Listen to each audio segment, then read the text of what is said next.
July Township Board of Trustees meeting. Okay. All right. We will start with the invocation. I'm on. Okay.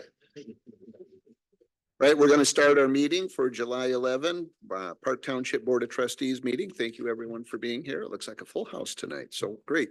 We're going to start with the invocation from Trustee Jones, and then we'll be led in the Pledge of Allegiance. So if everyone would stand, that is able to. Dear Heavenly Father, we come to you this evening grateful for your blessing over our township, West Michigan, and the country that we live in. We're grateful for the freedoms that we enjoy and for all who have gone before us in fighting for and defending those freedoms. We're grateful for the opportunity to come together to discuss and act on matters of our township.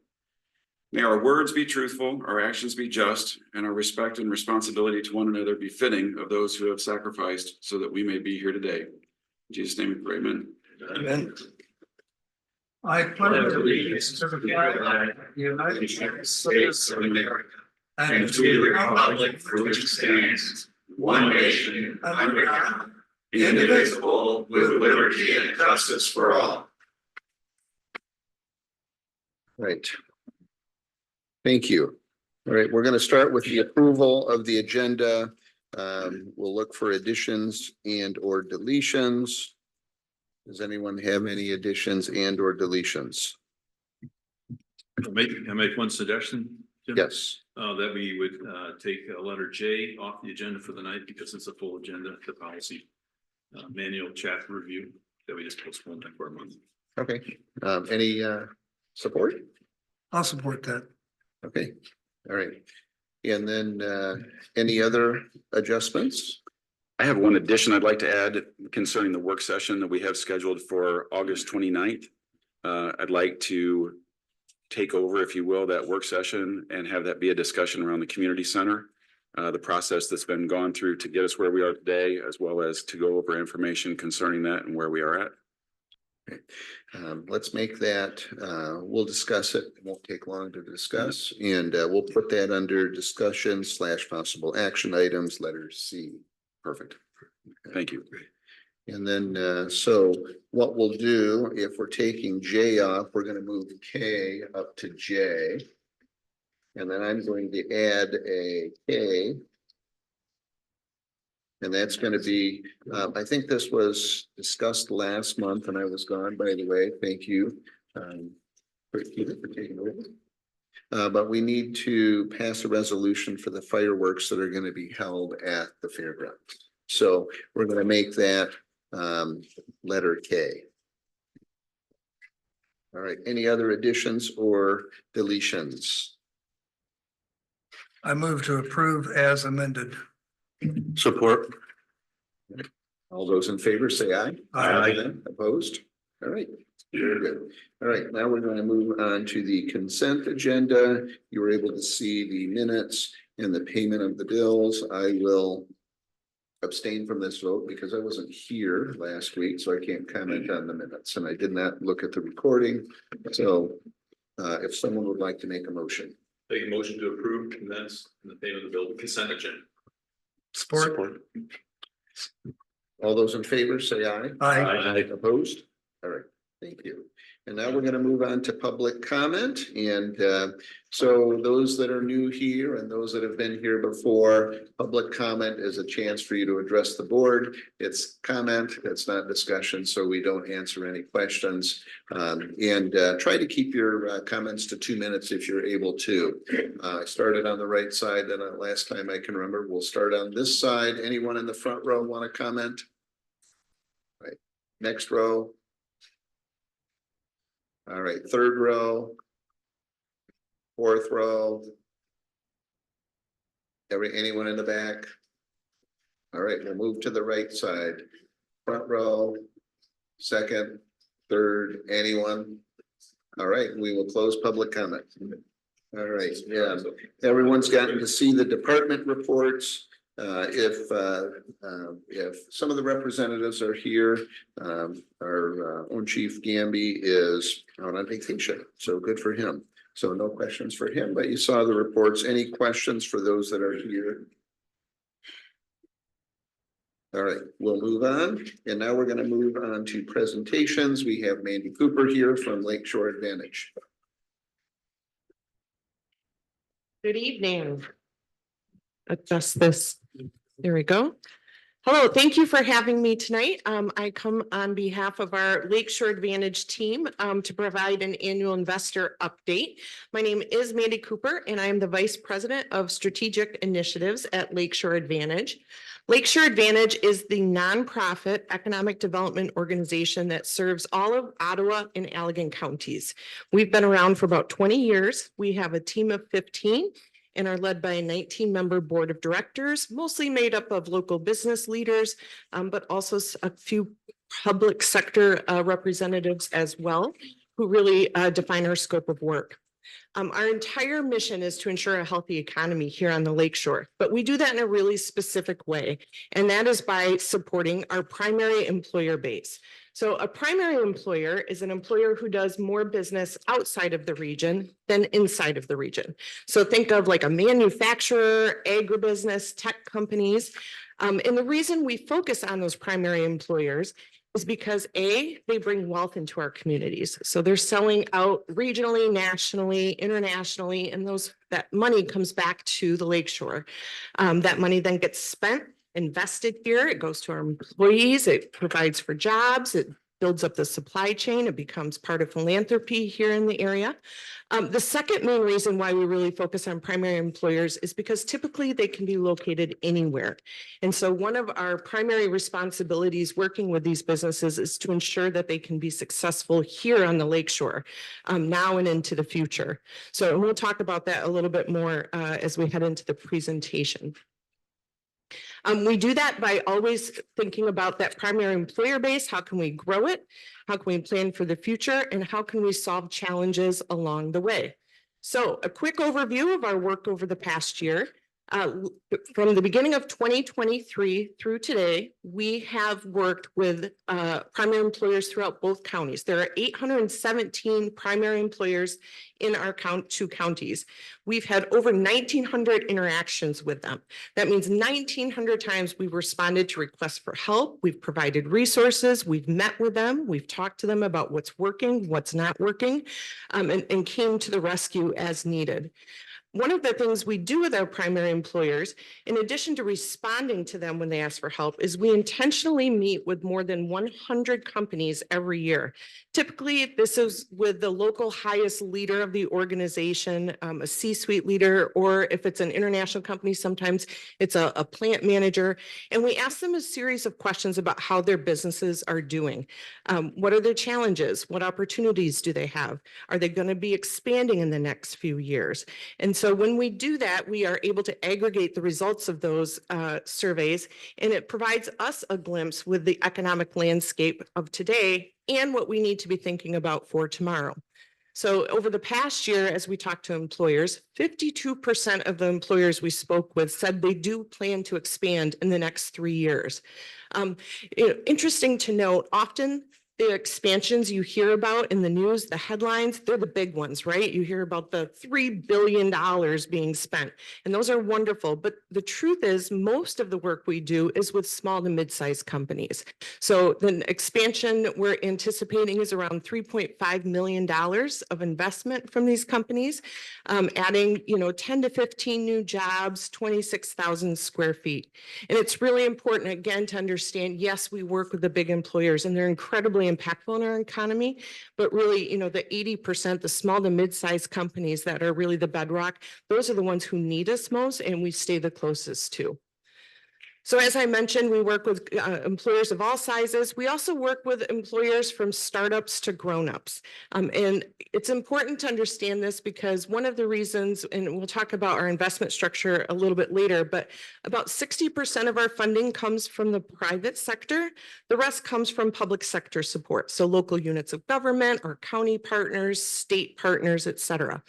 The reason why we really need support beyond just our primary employers is we have businesses that need us most that really can't afford to support our work yet. Our hope is if we can help them be successful in the future, they'll be able to pay that forward as well. But as an organization, again, our overall goal is for the overall health of the economy here on the Lakeshore. So we will help all employers, not just those that are able to pay for our services right now. And with all of that said, again, just a glimpse of the work we've done over the past year, because I'm here to tell you what have we gotten as a result of the efforts. We were able to support 37 business expansion projects. That means 37 companies who invested in facilities, either a new facility or expansion of their existing facility. Most of those are from companies that were already here. We do work on attraction projects, meaning if a company from out of state or out of the area wants to move here, we'll support that. We'll help them find a place if able. But the lion's share of our work is with companies who are already here. That represented $3.4 billion in investment, which is quite frankly a staggering number over the last 16 months, and 1,500 new or retained jobs. And again, remembering if our companies aren't able to grow here, that means they're going to go somewhere else. Maybe it's South Carolina, Texas, any number of places, and those jobs could move with them. So it's not just about growing future jobs, but keeping the ones we have today. We also work closely with partners and have supported our employers in securing training funds. So one example is the Going Pro training funds. These are for supporting things like certifications for skilled trades, and $15.4 million were secured by our Lakeshore employers. So I'll go pretty quick through the next few slides. I know you have a big agenda. One example, HG Medical. This was a $41 million investment that was made. One thing to know in economic development is it takes time. It's rare that we get to see a win just in a few months. It's usually a couple-year process. And this one was more of an 18-month process. But this was a German company. It was looking at our community here on the Lakeshore, extended Lakeshore area. It was looking across the state and a few other locations in the US. Long story short, we worked with them. They ended up deciding to invest here. They're over on Waverly in Holland, creating 180 new jobs. So really exciting to see that investment being made. Looking forward, what our team is really focusing on are our growth sectors. So we have a robust manufacturing base here, as I think we all know, on the Lakeshore. But within that, there are three sectors we really see as having opportunity long term. So if we can shore up these sectors, we really think we'll secure our economic health. So those are food processing and agribusiness, smart manufacturing, and advanced energy storage. And when we say advanced energy storage, that's not just like car batteries, but also energy storage for the grid, big electrical, et cetera. We also are always looking forward. Right now, when we look forward, we have around $800 million in potential investment that we are working with companies actively on, representing 13 different projects. Again, those are mostly expansions of existing companies. And we're also continuing to work with our startup community. We really see having a thriving entrepreneurial ecosystem as key to our long-term health, because it feeds not only future businesses they could become future primary employers, but they also draw talent to the area.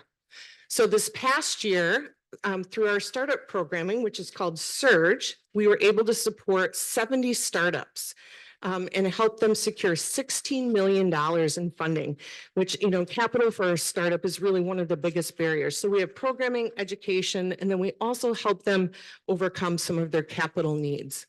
Again, just one quick example, which you may be familiar with. I saw pickleball on the agenda later. Revlin, local company that got started here making high-end pickleball paddles. We helped them secure initial funding. They've been through the seed funding stage recently and are really thriving. So we're really excited to see companies that are homegrown like Revlin succeeding. Moving forward, we will have a place for those companies to come together, work with our mentors and other entrepreneurs, as well as with our Lakeshore Advantage staff and other employers. We are in the process of building what we're calling an innovation hub and a business incubator in downtown Holland. It's called the Next Center. I will note this is a $15 million project when you look at it over 10 years, and it's already fully funded from completely outside sources. So our operating budget is not being used to support this building, but the community, the private sector, just really incredible support and excitement about putting this magnet into the Lakeshore for our entrepreneurs and startup community. So this will be done likely November, December of this year. So we'll be excited to get that opened up. There's also classroom space in there. We're going to open up to the community, education partners, and really try to get a lot more engagement with some of the exciting things happening in the startup space. And then finally, when we talk about planning, recently I had the opportunity to meet with Supervisor Gerard. Something new we're starting this year is to do some, we've always done retention visits for our businesses where we ask them how they're doing, what their needs are. We're also starting to do that with our local unit of government partners so that we have a better understanding. How can we serve your community better? So Park Township, you know, I put this up, Lakeshore living at its best, right? When we talk about the biggest challenges facing our employers, number one is talent, talent, talent. They need to find the talent for the jobs they have. And there's some pretty incredible employers and jobs out there. Communities like Park Township are so important in our ability to be able to draw that talent.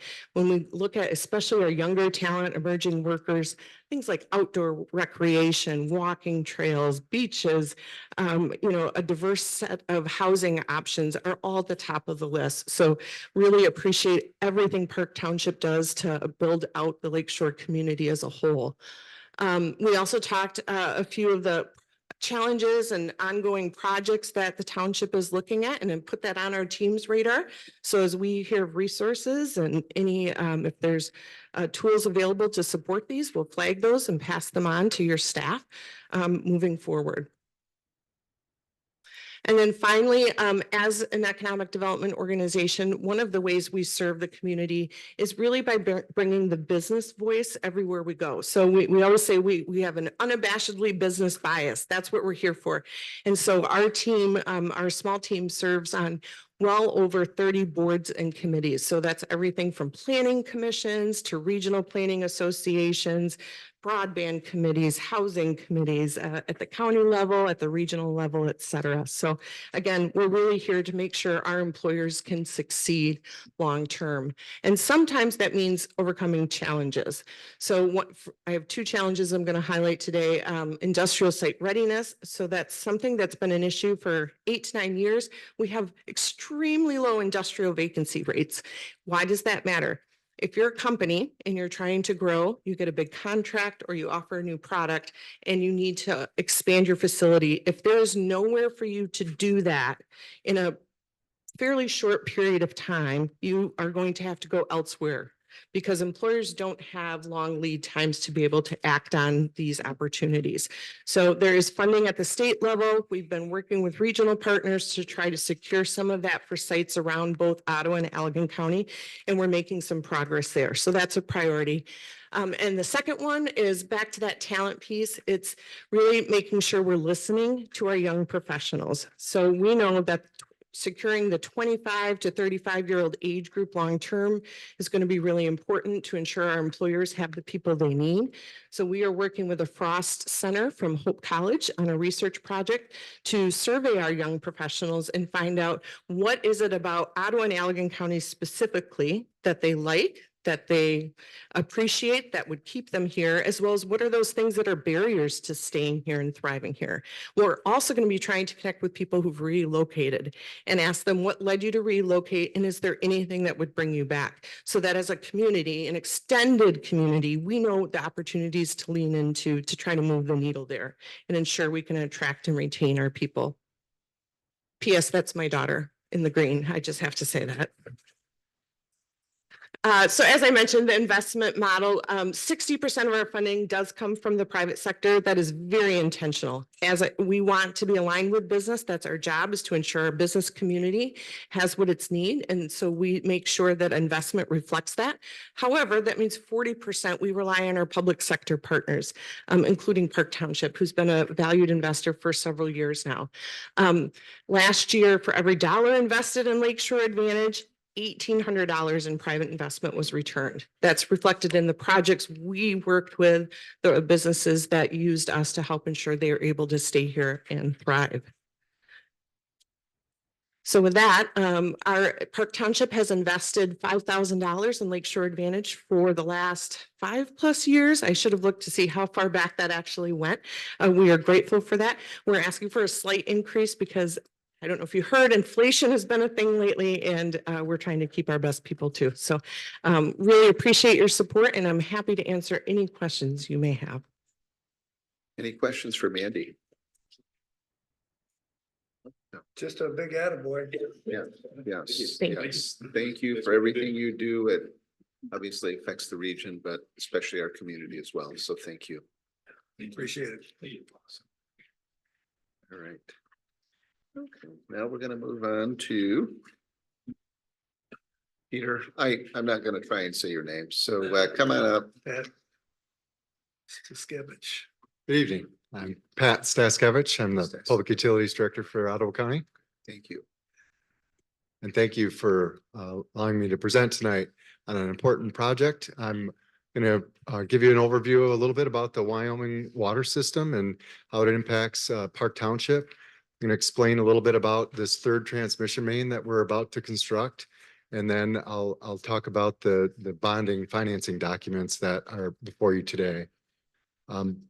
So the plant was originally built in 1964 to replace the water wells in Wyoming, and Ottawa County invested 15% to be able to provide water to users along the route, and a 54-inch pipeline was built on New Holland Street. The plant was expanded in 72 and in 88, and Ottawa County continued to invest. And then it was finally expanded the last time in 2002 to its current capacity of 120 million gallons a day. We are currently a 43% owner of that, and that gives all of the Ottawa County communities, the 9 communities that can be served. The only one that isn't served is Port Sheldon, but the 8 that are served support that system. There are additional 5 communities in Kent County that are served by the system. So we also built a second transmission main down Ransom Street, and that transmission main, the 2 of them served us for quite some time. But in 2001, it was identified that we are limited to about 104 million gallons a day that we can distribute to our customers. So it was identified that we would need a booster station midway. And so Wyoming bought property at around 96th Avenue, midway between New Holland and Ransom. And that was the plan that we put on the shelf for about 15 years. But in 2016, we needed to build a transmission main, or I'm sorry, build a booster station. And we decided to take a fresh look at it. And so we did a new study. We looked at the possibility of building a transmission main instead of a booster station. And lo and behold, that was the better option. There's a number of reasons. One is there's a better reliability. We started to have breaks in the Ransom Street main and found that the one main was not sufficient to get us our supply. And then we also found that a transmission main would allow us to do it under phases. So we're anticipating 3 phases of this third transmission main. And finally, the thing that wasn't such of an issue back in 2001, we looked at a lot harder at the energy demand. And we are going to have some long-term energy savings by putting a third pipeline in versus pumping all that additional water. So we started in 2017 with a corridor study, and we looked south of Ransom and north of New Holland, and we narrowed it down to the Barry and Van Buren corridors. And we started design going down Barry Street. We got into design and property acquisition, and there were some significant impact to some property owners, and we decided to shift and go to Van Buren. So that was one reason why the cost went up. So we added a mile of pipe. We went from a 54-inch pipe to a 60-inch pipe. In the meantime, we had some more water main breaks. You may have recalled around summer of 2000, or 2020, we had water sprinkling demands throughout the system. The pipeline in front of the plant had cracked significantly, and I came to you in 2021 for a bond issue to repair that. And so we did that, and that after that happened, we realized that we needed some additional infrastructure. So some surge tanks are also added to the project. So you'll notice that we're not only building 64,000 feet of 60-inch pipe, but we're building some surge tanks to protect the system that there is. So that'll help to prevent future water main breaks. So all of this is needed to help continue to provide water to Park Township customers in the consolidated system. And so what we're planning to do now is start construction on this. We had looked at doing some low interest loans through the federal government. WIFI is a program. And then we also applied for the state revolving loan fund. And unfortunately, we were unsuccessful in both of those avenues. So really, we're left to our bond financing to get this project completed. The impact is significant. There's going to be a rate increase of about 43 cents per thousand gallons. So this is not an insignificant undertaking, but it's needed. We are currently up against the wall with some of the capacity. So the need is definitely there. The project as a whole is going to be $85.4 million, of which the county as a whole is responsible for 37.6. So we have allocations, and how we come up with the allocations. We do a 20-year projection based on what we know and what we anticipate coming forward. And that's where we come up with these water demand projections, and then we allocate the cost accordingly. This is not how we plan to pay for the project. We don't plan to bill Park Township 3.83% of that. Your users will get billed in their rate. And so these allocations are needed as part of the bonding process, because we're asking you to pledge your full faith and credit of the tax base. Ottawa County is also going to pledge its full faith and credit of all of Ottawa County's tax base as the collateral for this loan. So if for some reason a payment cannot be made, Ottawa County would make the payment, and then we would come, the treasurer would come a looking. So we've never had that happen, but that's the process of what would happen and the reason for the bond contract. So I'd like to just briefly explain the resolution before you and talk a little bit more about the timing. So the resolution would provide number one, approve the 2004 bond contract. It would authorize the supervisor and clerk to execute the bond contract. It would allow the clerk to publish the referendum. And let me explain what the referendum is. Every community is going to have to publish in the paper a notice of referendum, and the residents in their community have the ability to petition to block the project. And they have 45 days to do that. At the end of that referendum period, then we are free to proceed with the project. As the schedule currently stands, Georgetown Township is the last community that's scheduled to approve this on August 26th. So I realize that I'm coming to you pretty quickly, and that this may be, I don't know how much Howard has talked about this in the past. If this is something that you're not comfortable in approving tonight, we could delay it. I have it set up for approval for tonight, but I just wanted to give you a big overall picture. I've been at Hudsonville on Tuesday and Port Sheldon on Wednesday. And so every schedule is a little bit different for each township, and every situation is a little bit different. So I just want to make sure that everybody is comfortable before we proceed. And I just wanted to give you an idea of what our overall timeline is. So with that, I would like to stop and give you a chance to ask any questions. And then if for some reason I can't answer your questions, or you just don't feel comfortable, then we can talk about the next steps. Does anyone have any questions? You mentioned overall timeline. What is the overall timeline for this significant project? The project is going to be bid August 29th. At that point, we'll have bids in hand and we'll know the price of the project. Then they'll start to work on procuring the materials. Some of the big valves take a long time and so forth, so we won't start construction probably till spring of next year.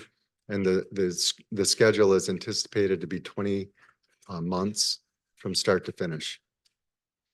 Yes. Once they get going, they're gonna wanna knock this out. So it's designed for a steel pipe. We've had some concrete pre-stressed pipe that there's been some problems with. And so steel pipe have pros and cons, but we've decided to move forward with steel pipe.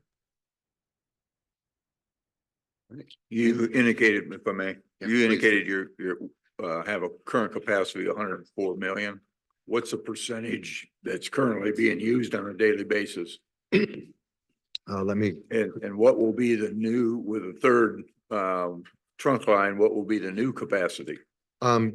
great questions. The first, your last question, this first phase of the transmission main will allow us to distribute up to 115 million gallons per day. So currently the system as a whole on an average day in 2022 only uses 36 million gallons per day. The problem is we all decide to water our lawns at the same time. And so on our max day, we are using 84 million gallons per day. So we do have some room between 84 and 104. But those are the maximum days. Sometimes the maximum hour in the maximum day is another stress point. And so it's not quite always black and white like that in reality. So we have some room, we have some time, but we've used up a lot of that time already with some of the things that I've described today. And so we really do need to move forward. We considered another delay to see if construction pricing would go down, because it's our understanding that there may be a lull in the activity in 2026, and perhaps we would have savings, but we didn't think we had time. Do we have projections as to 115,000 or 115 million? How far into the future that would cover us based on all the construction that's occurring and development that's occurring in Ottawa County? Yes, I do. 115 will last us to about 2032, according to some more aggressive projections by the engineers. And so one of the things that I've been working with Wyoming is our contract is old, and I've been renegotiating our wholesale contract with them over the past year. And one of the things that we really want to take a hard look at is more conservation, because there is some more low-hanging fruit there.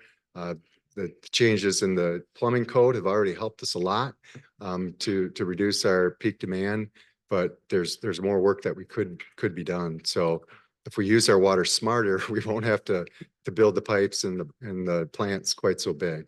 Okay, thank you. Yep. Any other questions? Welcome.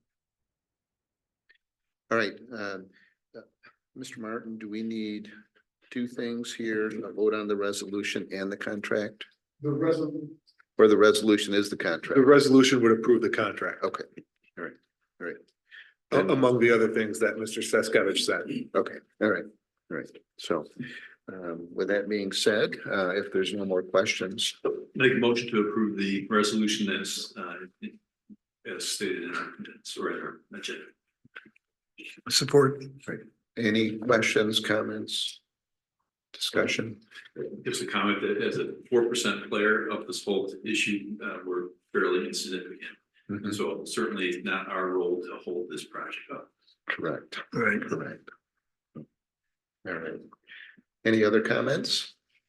All right, all those in favor say aye. Aye. Opposed? All right, motion carries. Great. Thank you very much for your support. Appreciate it. All right. Okay, now we're gonna move on to the mass transit contract. And Alyssa Hookwater, do you want to make any comments or?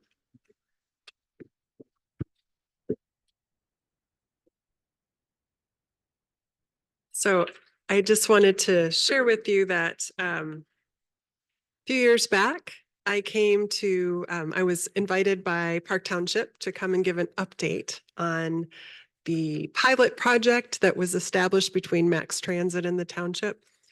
And I think it's just really funny, interesting that right before I got up to speak, it was Lakeshore Advantage that was presenting. And one of the things that they were doing is giving a survey of business perspectives of the community, strengths and weaknesses. And at the very bottom of the list, which was the list of strengths, was public transportation and the need for more access. So I'm pretty excited today to come before you and tell you that our organization has been really busy. One of which is last month you had a presentation from Sandra Korhorn, our mobility manager, who gave you all the details of our great plan to double service within the community using the same budget. That's pretty amazing. So we're going to run buses every 30 minutes instead of every hour. And I just wanted to let you know that before this meeting, was talking with a gentleman in our audience right now who happened to work for Max for almost 20 years, repairing the vehicles when it was still dial-a-ride. And we're celebrating our 50th year of the service. So it's pretty exciting just to see where things have come.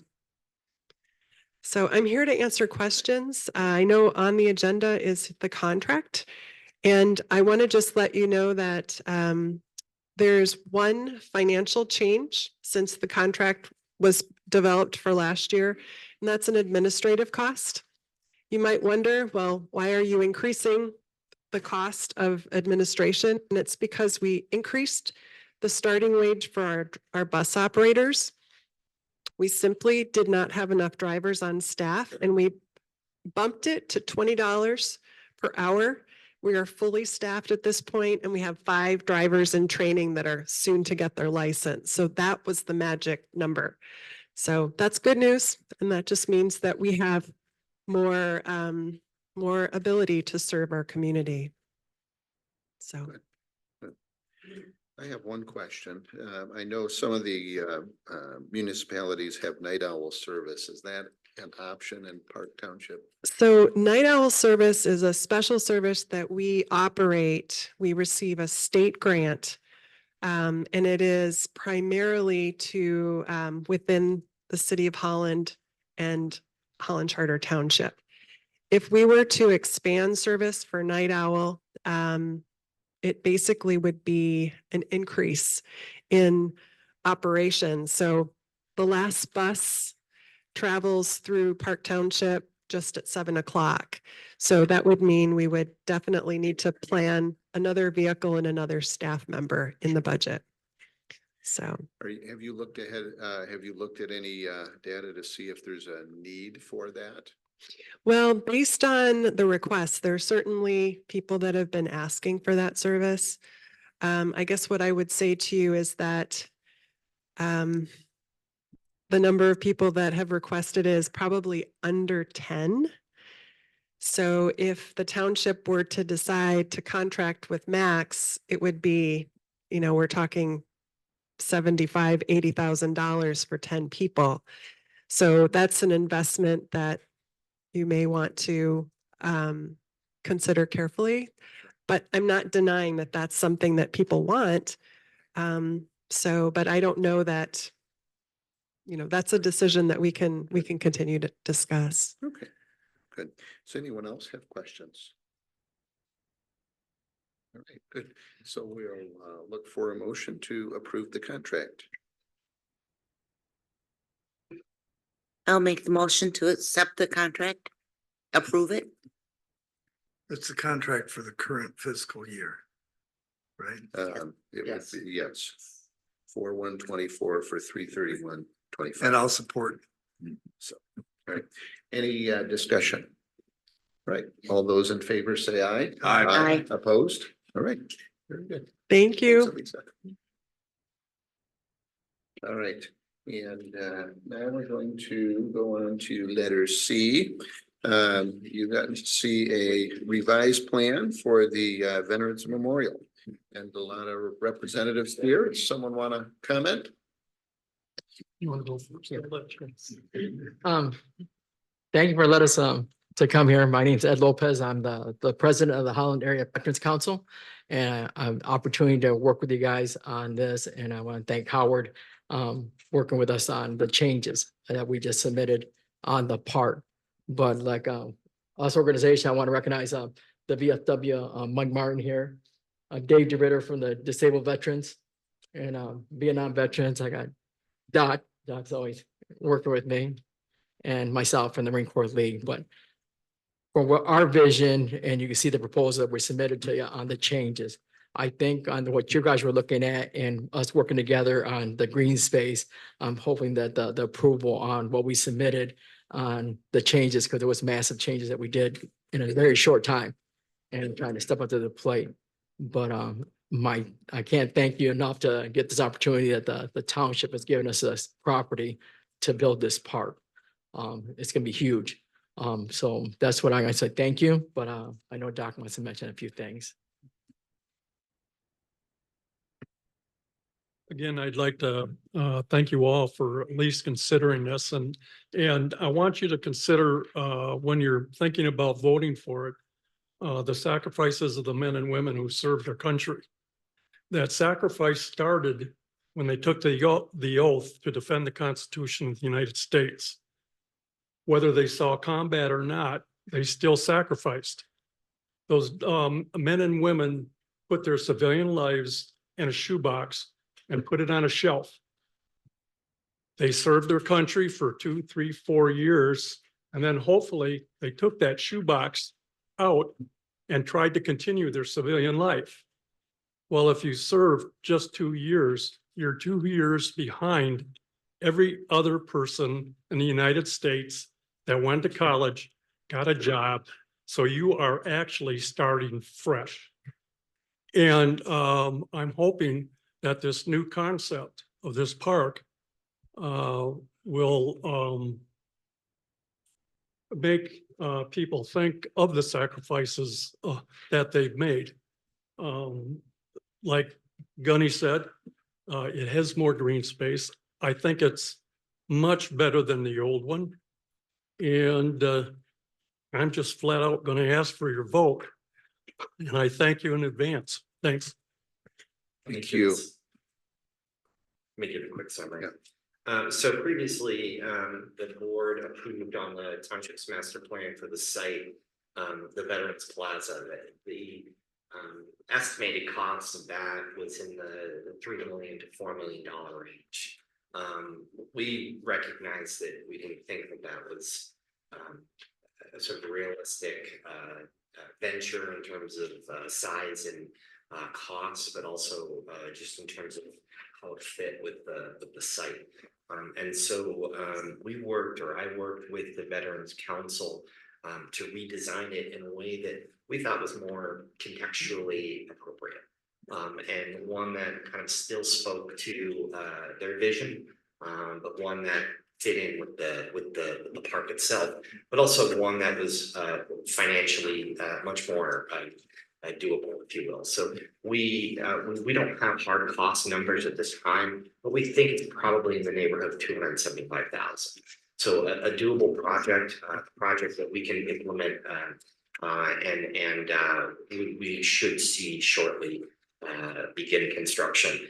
Now there are, this is a concept in front of you. There will, and I expect to be tweaks here and there throughout the process, obviously, which I will keep updating you on as it goes. But this is the general concept. I want to thank Hollandia Outdoor Landscaping, who did a tremendous amount of pro bono work for the veterans group and continues to work with me in coordinating with subcontractors and various elements of the site, whether it be landscaping or excavating or fill or concrete or things of that nature. So what you have in front of you is the general scope of the site.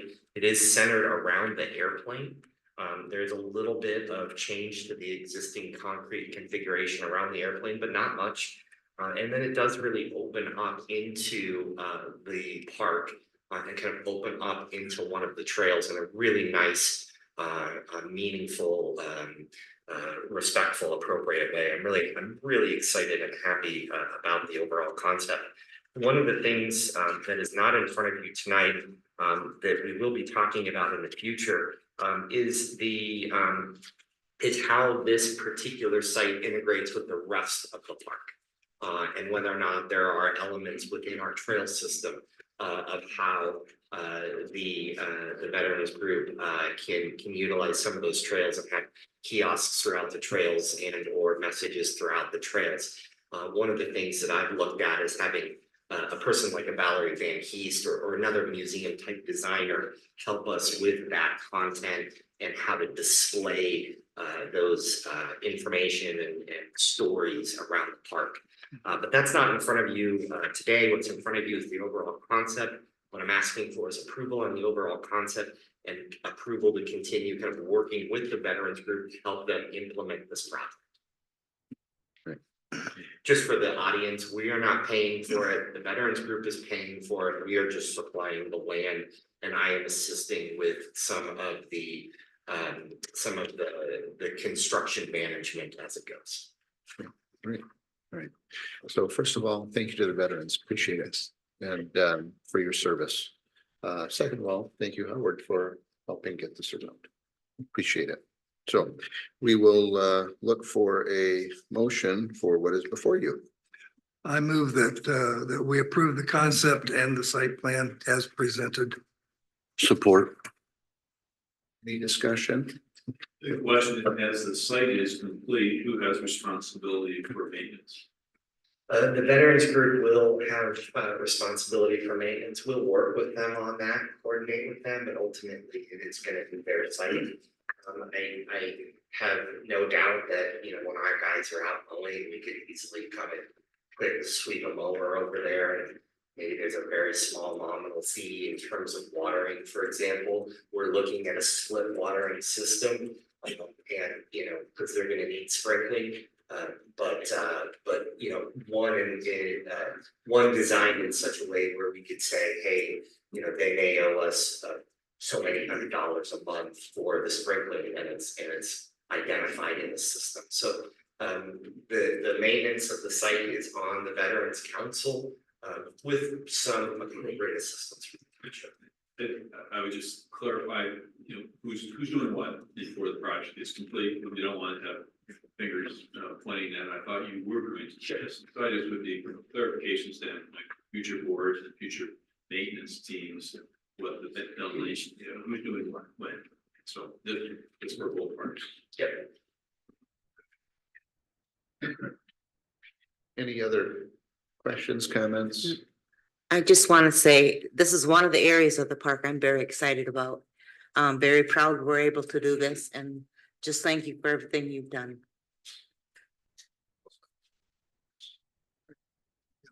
Right, any other comments? All right, we have a motion and a second. We'll call the question. All those in favor say aye. Aye. Opposed? Carries. Thank you. Thank you. All right. Now we're going to move on to the increase in the building rental fees. You can see what the increase has gone to and how that affects revenue. Unless there's questions, we'll look for a motion. Make a motion to approve. Support. Discussion? Just appreciate Howard, the fact finding you did to make sure that we're in line. Makes it easy to approve. So, all those in favor say aye. Aye. Opposed? Motion carries. Now, E. You can see the motion before you. I guess if you have questions for Brian, He's here. He can answer them. Otherwise, the only question I have, it says can be absorbed by the fund. Which is the fund? The fund would be, no, the fund would be the existing parks. Okay. So, yeah, Okay. there's some room, Okay. I believe it's in the parks fund that Connie's not in the audience. Well, actually, let me ask, Brian, was that the parks fund or was that the, budgeted general fund? Recreation. That's recreation, or part of the rec fund. So, I will tell you, here's my comments, I think I say this in the memo. You know, we need additional capacity in the office. Recreation is an area that we are expanding, you can see it out there. We are already starting to get some significant inputs and feedback on pickleball.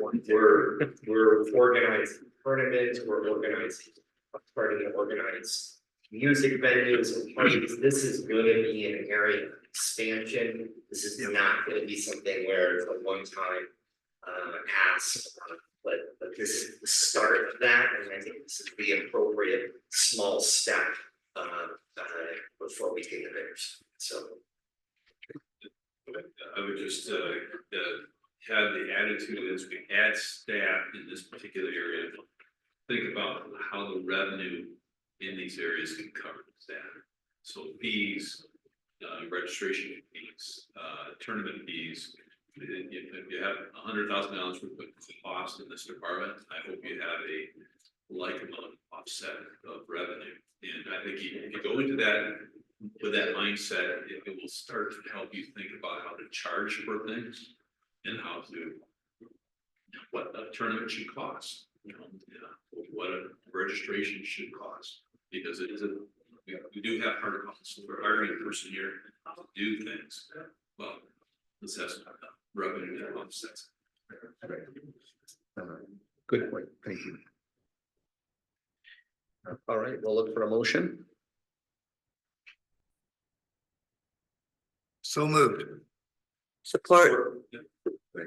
Any other discussion? Right, all those in favor say aye. Aye. Opposed? All right, very good. Now we're gonna move on to F. There's nothing in there. I wanted to bring this before the board, simply because I think, with what we're dealing with out there, with some of the erosion and things like that, I think to be an appropriate neighbor, not only to Camp Geneva, but to the neighbors to the north. I would like to see some stairs put in. Okay, so I think it takes the onus off of the neighbors to provide returning. It's easy to get down, it's not so easy to get up. So if the board so agrees, then we'll look for a motion for the manager to start pursuing stairs. Obviously, costs would come before the board and that would be voted on by the board. If I can ask for the clarification on our dais, I didn't have a chance to read this. Oh, I'm sorry. This document. Yeah, Hold on, before you say anything, I apologize. Not disrespectful intended. What you have on your dais is an attorney-client memo to the board. If you talk about it, just know that it is your communication for Mr. Martin. If you want to waive the privilege and talk about it in public, you can, but it is your communication and it is protected as attorney-client confidential communication. So I apologize, I didn't mean to, no disrespect, I just wanted to say that before. Mr. Martin, do you have any specific concerns about us talking about this in public? I do not, but again, it's the board's privilege to waive, not mine, not Howard's, so. You'll recall at one of either the last meeting, the meeting before, there was a question about whether or not it would require ADA compliance for the stairs. And so I did have a clerk review that. And so that's what the memo. That's what it is. So it's, I wanted you all to see it, and that's why it's before you. It really doesn't answer any specific question to what I'm requesting. Other than we can do it without making it ADA compliant. So, Mr. Chair,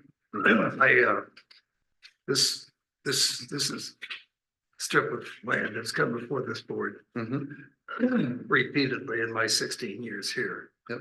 And I've tried always to be diplomatic about what I say about that particular water access. I want to be clear tonight that I will never vote to spend a dime on that property. And I just want to make sure that everybody's clear on that. Okay. All right, Not a dime. thank you. And if the board doesn't want to, then we will deal with the consequences of that decision. And it will continue to come to this board. Yeah, please do. Well, reading the last paragraph of the conclusion, it, from what I interpret here, that the stairs would need to be ADA compliant. No, that's not what it says. No, What it says is that it is a facility that could be subject to the ADA, however, given the unique characteristics of the terrain, the limited size and location of the property, it would be exempt from the requirement under the exception of structural and practical. Thank you. I didn't go read that far. Good, thanks for the clarification.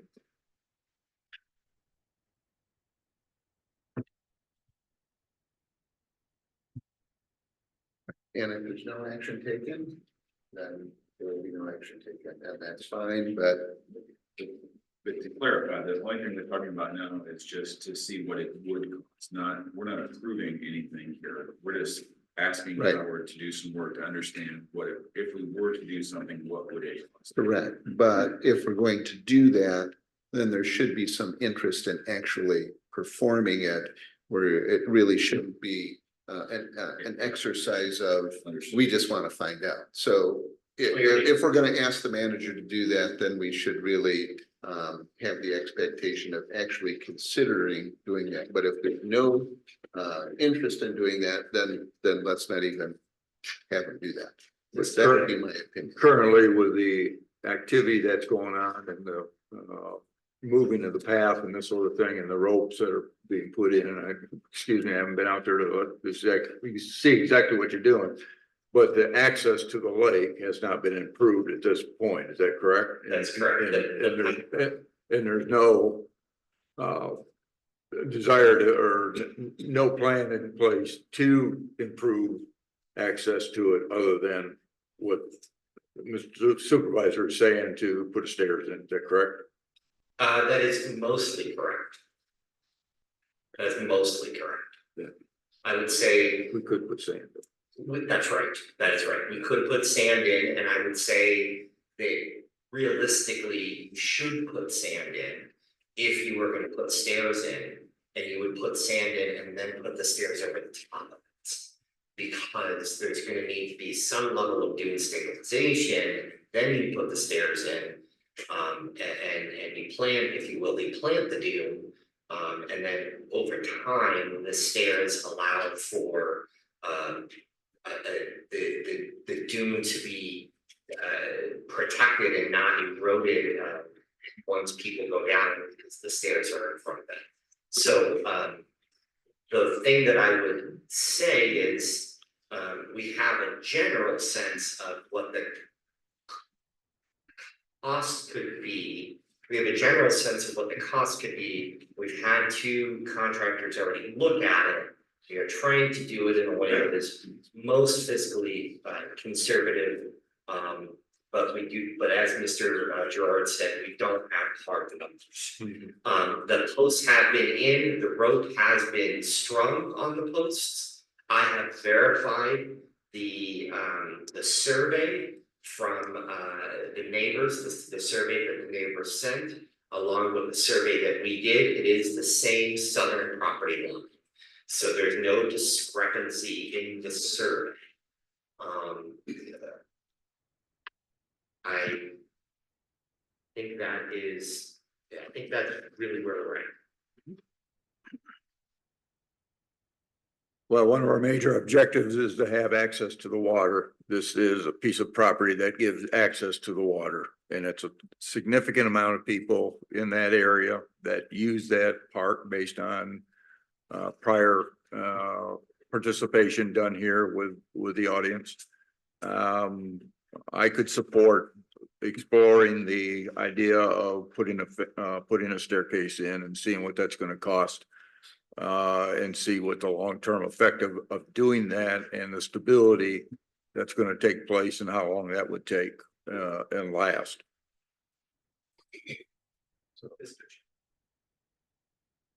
What?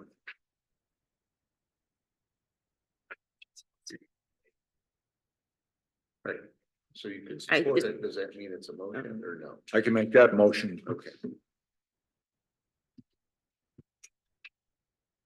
You don't have a support, but I just want to make a comment. I struggle with this one a lot like Skip does. And when the people were here from that area, they seem to be satisfied just being able to walk down there. There's no parking, available. It's a neighborhood park. So I kind of struggle with putting a lot of money into that. So it's just a hard decision for me. And that's fine, as long as you know, then we will hear from our neighbors that people are trespassing on their property. Yeah. And I'm of the opinion that that's not appropriate for us. I just wonder if we're gonna set a domino effect to the other. Do I call them? It's not a road end. This is not a. It's not a road end. That's to our other accesses to the lake. This is in the park. That's something you take one at a time, Mhm. but It's one of our park assets. we've had enough concerns from the neighbors that I think it's appropriate to address, and I want the board to go on record. If they don't want to support it, they don't want to support it, that's okay. But then we will continue to hear about it. I wonder if the board would somewhere along the way entertain the notion of getting rid of that property. It's an albatross. The money we would have to spend to make that really reasonably accessible would be horrendous. And again, it would have people pouring down and being even more of a nuisance to the neighbors. It's an orphan piece of property, and I think it should not be on our books.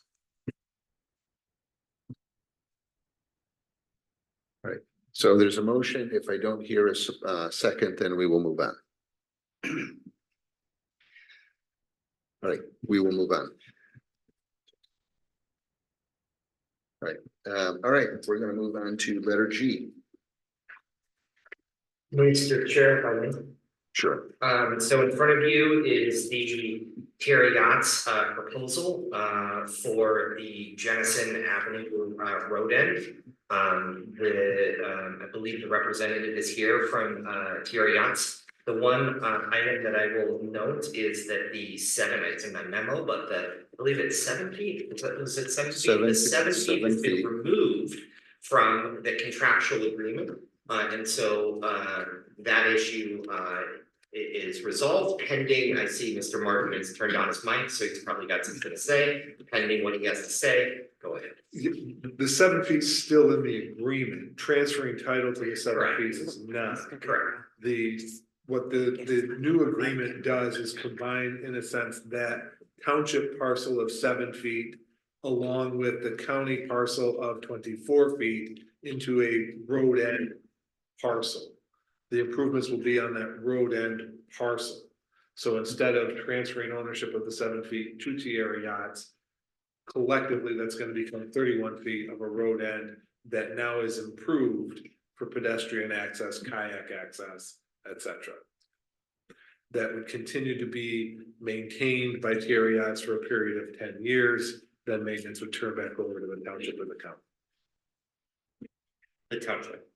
I will tell you that while the county technically owns unimproved road rights of way, the county is going to require that the permit be a joint permit. My intention or my hunch, and based on my conversation as well with the road commission, is that there will be a joint application most likely.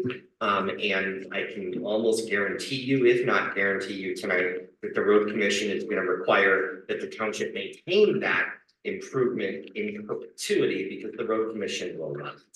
So I will do not vote on this unless your intention is to maintain that property following the 10 years of installation in perpetuity. To clarify, what was 24 feet in the previous proposal is now 31 feet in this proposal. Is that correct? Go ahead. Correct. And I can introduce myself if that's please helpful. do. Sure. Yeah, my name's Steve Ritma. I'm an attorney with Honigman, represent Tierra Yachts. I'm out of Kalamazoo, but I actually grew up about a mile that way. So this is my home base. But here to just answer any questions. I think the board's kind of heard the full explanation. I know Tierra Yachts is excited about the project. It's a beautification project, no transfer of ownership. That's kind of set aside at this point. So it's really just improving what's been a dormant area and beautification, activation for pedestrian use, kayak launch, some nice features as you can see in the renderings. And hopefully, I think that the ongoing maintenance issue after the 10 years is an issue to consider, but the nature of the improvements here, I don't think are significant from a maintenance standpoint, but happy to answer any questions, and thanks for hearing the request. Thank you. Any questions? Clarification, I see kayak launch on here. I went by the area this past weekend and I saw some jet skis that were nestled up into the on the sand. On the drawing, it looks like it's a straight edge. It's not finished off with a seawall. I see a straight edge on the end of that property. I see cement. I just want to clarify that sand is still, or sand, gravel, whatever the existing road end is still there, because I saw folks coming in with jet skis and using it as a drop off, load on. Just want to clarify that there's not a seawall edge to this. Yeah, I believe it is accessible Yes. as it stands today. Yeah, there's not to be any seawall there. It is, if you look at the drawing, it's a little deceiving. Right. It sort of looks like a straight. Well, I think that's because that's where the sidewalk Sidewalk ends. ends. I just want to make sure that the sidewalk doesn't turn into the sea. Correct. Correct. So in the future, jet skis won't be able to be launched there at all. They can Correct. use our South Shore launch just down the street. Yeah, that'd be the nearest launching point. This is going to be pedestrian only through Yeah. that area. I would, I just for that, Steve, if I may make a suggestion, I would make that potential condition if there's a motion on the floor. I don't believe that is their intent, but just the seawall, no seawall.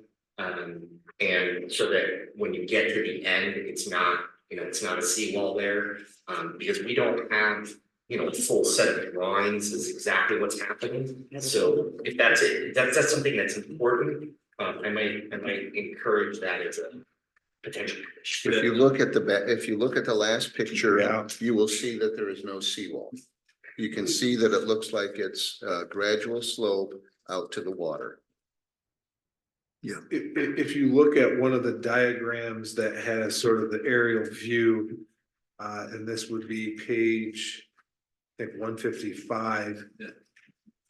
If you look, there's a notation that says seawall with fence. Correct. And I think that's referring to the western property. Correct. But not necessarily the improvement. That little piece that abuts out into the water. Correct, that is identified as a 6x20 dock. So given that there's only the reference to, I think, probably the existing seawall with fence. That little piece that is abutting, or excuse me, jutting out into the water would appear to be a dock. And then the other artistic renderings kind of support that too, where it looks like there are people standing on a wooden dock. I guess a bit jaded. If you go across the entire Lake Mac, properties, you see a lot of these adjacent properties have been taken over by neighbors and have had seawalls, rock walls, significant improvements for water protection. And so the sandy entries have disappeared. And so I would make that a part of the motion to approve this, that a sand entry remains on this property.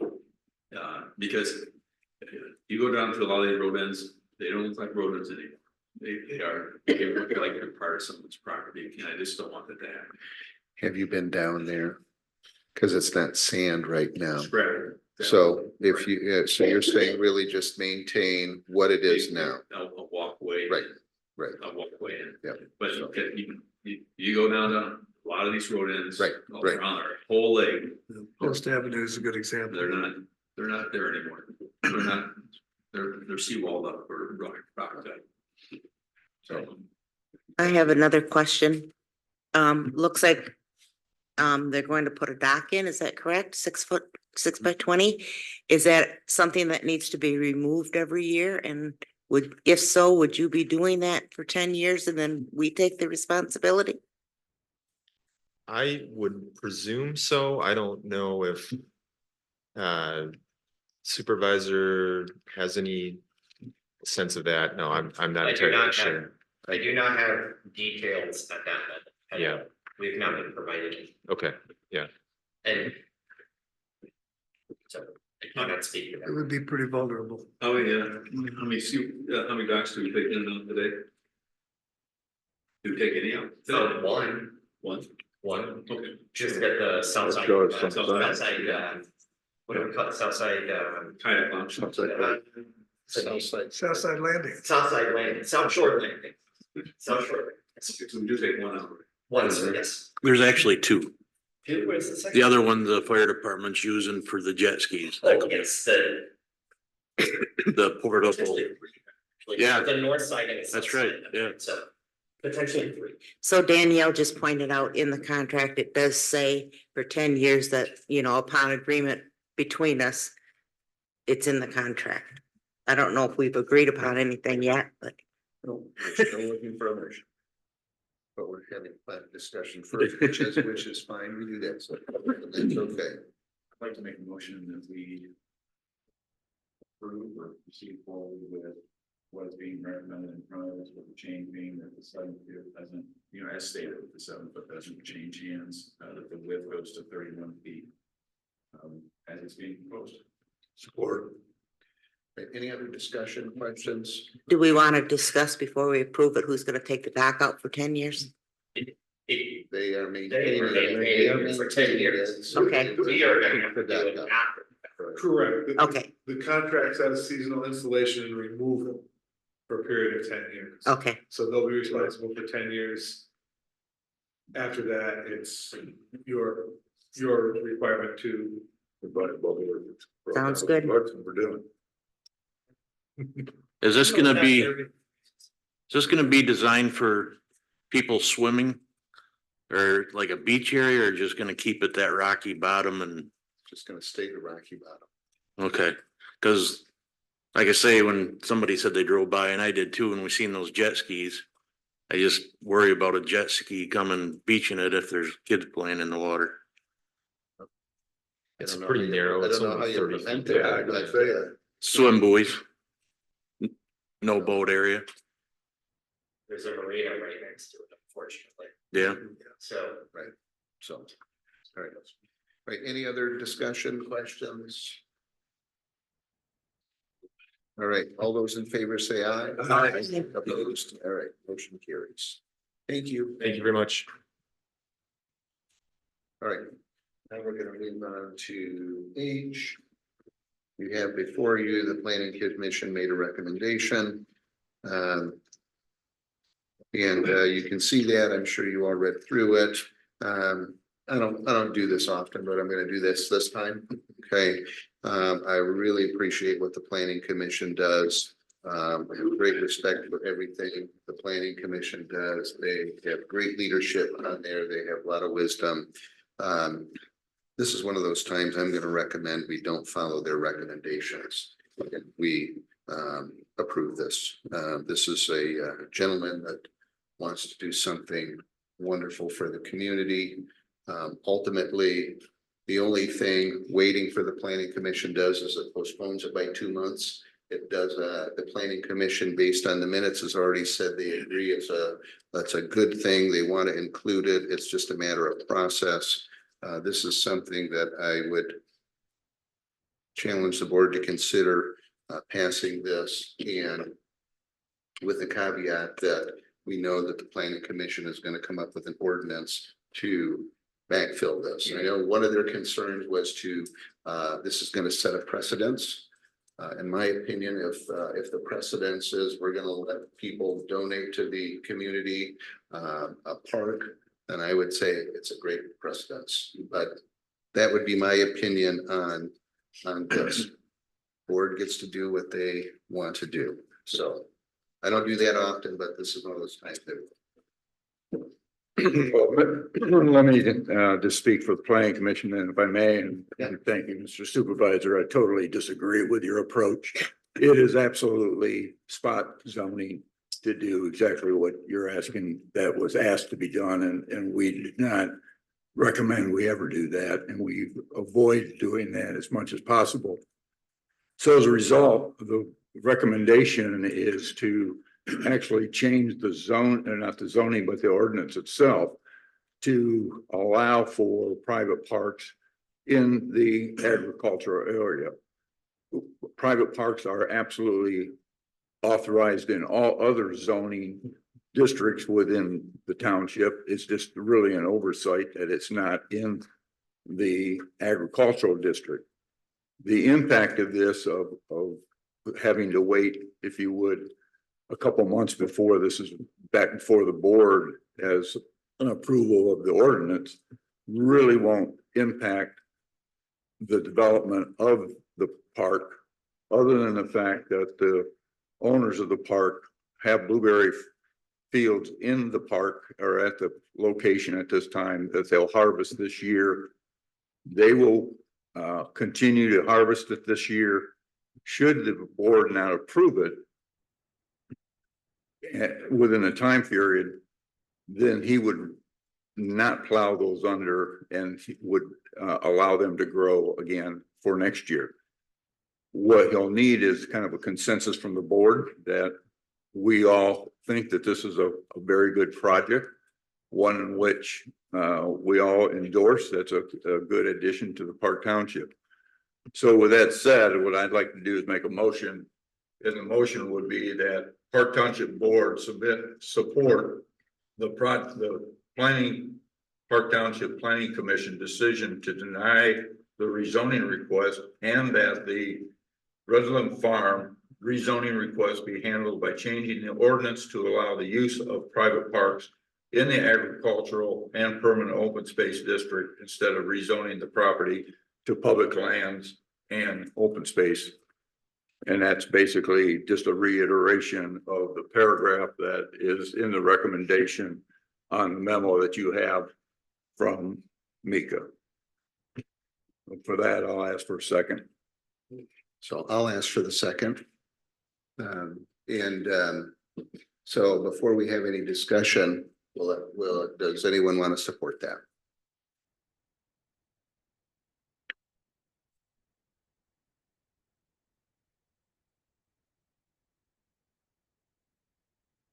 Right, hearing none.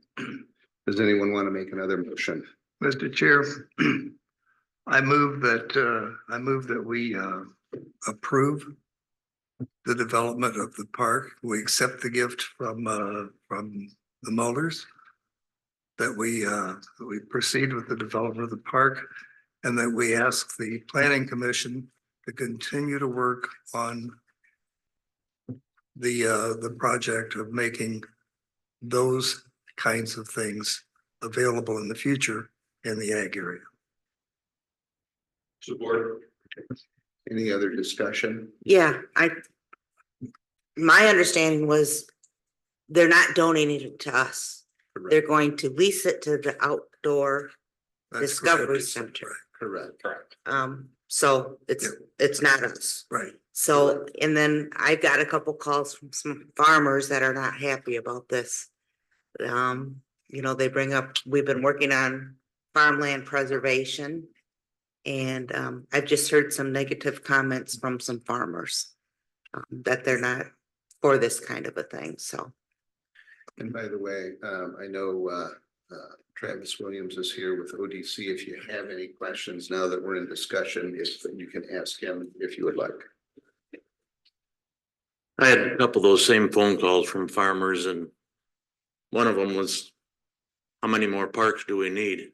We got a several acre park right out here that we're gonna be developing for many years to come.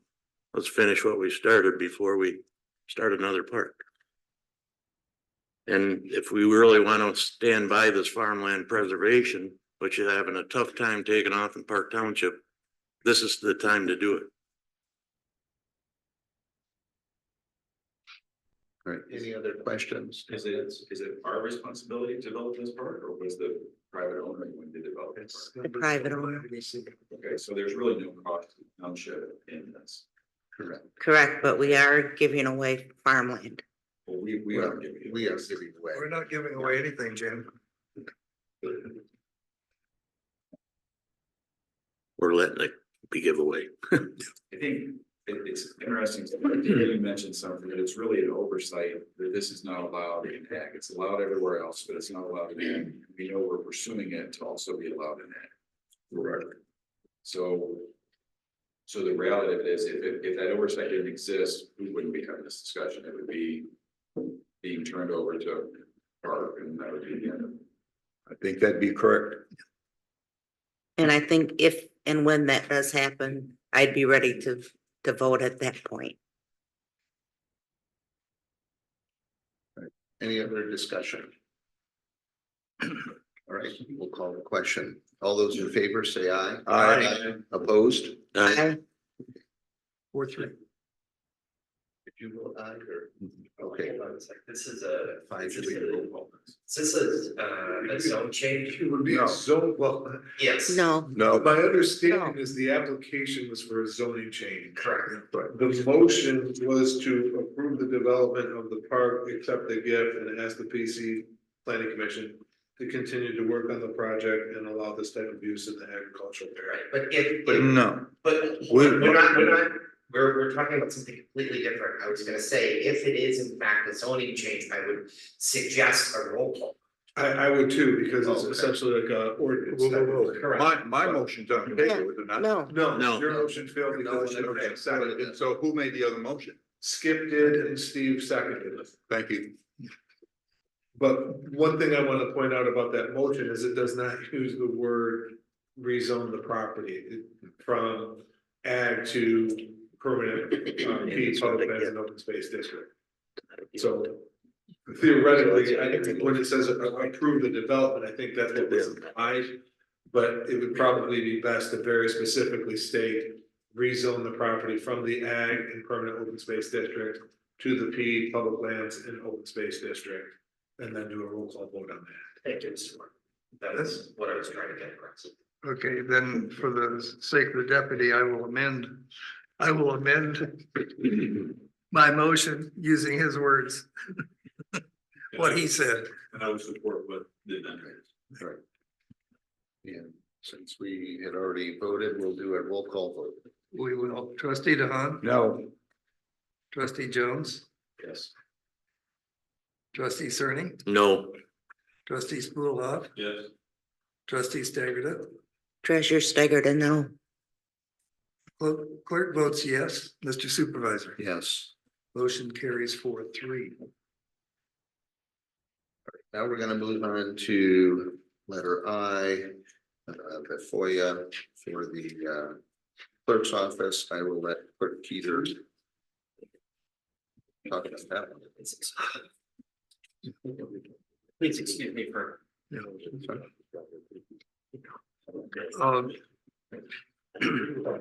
I do too. Give him a second. I haven't looked. All right, I was in the hospital. the before us are two chapters of the policy manual. I'm requesting, first of all, that in chapter 6, that we do not discuss that tonight. I'm still developing process for how we're going to keep records in the future and internal retention schedules, as well as implementing state and national mandated retention schedules as they relate to elections. I'd like another month for us to address that. I'd also like to do a slight rewrite of the FOIA request. It's come to our attention that it's probably much better for the clerk's office to handle the FOIA requests that relate to elections, because other staff does not have access to the qualified voter file and those sorts of things. So Howard and I have agreed that we ought to do that. So I'd like time to also do a slight rewrite of the FOIA section of chapter 6. So long way around of saying, happy to talk about chapter 5 tonight, but I'd like to defer chapter 6 until the August meeting. If you recall, I asked, there's two chapters. Oh, I didn't hear that. Where were you? Been removed. Well, that's right. That was earlier. I'm sorry. Okay, so you're okay. Okay. You're given. Okay. Yeah. Right, good. That You're was- trying to jump ahead here. We're on I, not J. All right, so we don't really have to vote on anything, so, all right, I is the FOIA request. That's Right. part of chapter 6. Right, okay. but aren't you asking to approve this change at this point so you can update the manual? Well, we've already determined that we're not going to talk about that tonight. I know that. Right. All right, very good. All right, we're gonna move on to A, So no. on what grounds are you gonna update the manual? If we don't approve that, we're gonna move it to your office. He's going to write it, we're gonna talk about it next month, and then we may improve it. Then we can decide. So has I and J both been removed from the No, agenda? sorry. Let's see, I has been removed, and J, yes, Okay, and then, well, we didn't remove. We didn't remove I. But by virtue of the fact of removing J, we removed I. who's on first?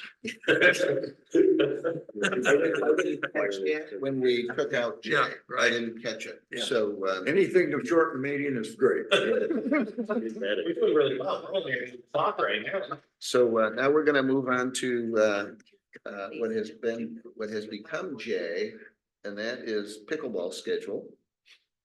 And, you can see what, Mr. Dykema has brought before us. So this is a good startup to,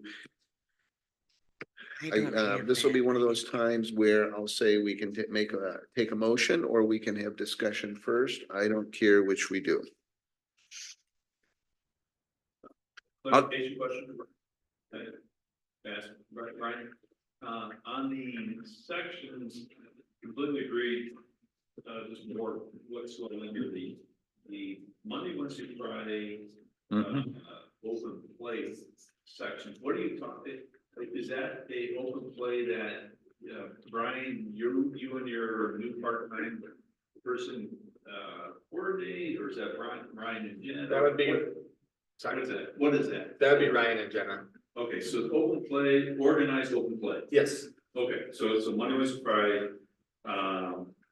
Those, okay, all right, so now I understand what that is. Wait, I have but it's, I want to clarify something because it's organized Ryan and Jenna. But other groups, even if they're not part of Ryan and Jenna, are gonna be able to play in that slot of 9 to noon, correct? Yes. Right. Okay. I just wanted to make sure of that, because otherwise we will have some conflict, because there is an existing group out there, they're called the Beechwood Group, that is playing in the morning every day. But Yeah, then but be that- able to step into that Third. 3.0 and 3.5 Correct. setting and be part of the open play community. Correct. Yeah, but there's an issue, then I see an issue here, and that is Ryan and Jenna are requesting from 9 to 12 Monday, Wednesday and Friday, all 10 courts. And that would not allow Beechwood to play during that time period. Yeah. Well, So not as a group, but they could put their paddles in the rack and play. Yeah. As, so open play means anyone can show up. Yep, no So money. you could show up, I could show up. It doesn't Oh. matter if you're in a group or not, you just show up. You can't bring your own team. I'm sorry, If a I group- heard the comment that this was under Ryan and Jenna. They're gonna facilitate the open play during these periods of time. Which means they're gonna have people signing up on their websites to do that. Okay, yeah. Explain to us what open play is. So open play, this is more of just a structured open play. So as you can see, like 3.4 and below and 3.5 and above. Just so that you know, somebody coming knows that they can play at that time with other people at their level. You're not gonna go out there like right now and be against a teenager or somebody that's just out there for fun. Type of stuff. And open play signifies that anyone can show up that Yeah. morning. Yeah. It's not pre-registered. or Nope, anything nope. else. No, Anyone can show up. All you're doing is just facilitating that equal level is playing with equal level. Yes. Exactly. So if the Beechwood Club showed up, they're showing up just like anybody else in the township. So to some degree, open play means open access for everyone. It's not the Beechwood Club taking it over. It's not anyone taking it over. It's played for everyone or anyone who shows up. Yep, it's just a little more structured. Right. Almost ensuring Yeah, that you, that anyone has opportunity. yeah, and you have competitive play and the correct level of play. However, if a group of 4 people want to come and play together, they can't do that. They just come and put a paddle in and play with whoever, you know. I myself would like to see a couple courts left open for some groups. You know, that want to come with their foursome to play. Like if I want to come with my grandkids and play, you know, I don't want to put my paddle in and play with people I don't know when I want to be with my grandkids. I'd like a couple courts set aside for that. I would probably suggest for at least that Monday, Wednesday, Friday, 4 and 4 courts. That would leave 2 open at all time. That's where I was going.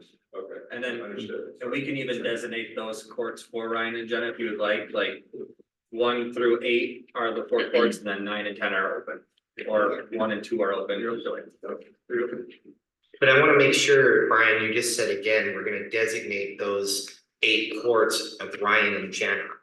They're not designated to Ryan and Jenna. They're No, but they're designated to what their Skill level. correct. right. Right, I guess we should say they're designated to the township and we're facilitating through Ryan and Jenna. So, you're right.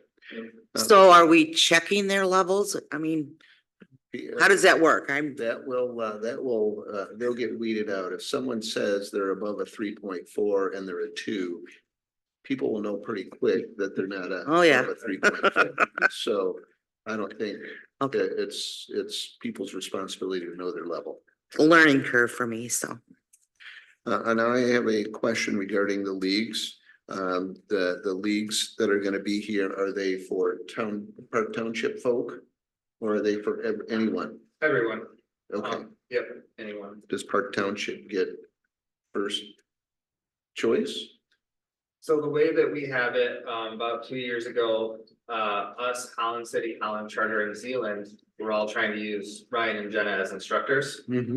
So we all came together to make communication easier and things easier on the instructors as well. And they set schedules. So like we would have the men's league, but at Beechwood, there'd be another league going, like a doubles league or something like that. So, and then to make things more streamlined, Holland City has the registration on their page, just so it's in one central location. So, We have Helder Park has a lot of courts too. yes, in Helder Park, yep. Okay, all right, And we still have 4 courts at Winstrom. yeah, correct. Correct. Those are always open. I don't think Winstrom has anything scheduled on it from them, so those are always wide open as well too. Sure. All right. Any other comments, questions? Thanks, great first cut at it. I think, I would hope that you come back at mid-September, October and say, how's it go? And I think just throw it on the calendar. I think we're all interested to make sure that's high utilization and high participation.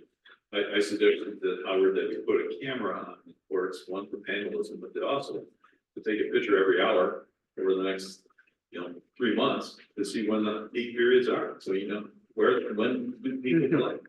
And that would give a lot of information to understand.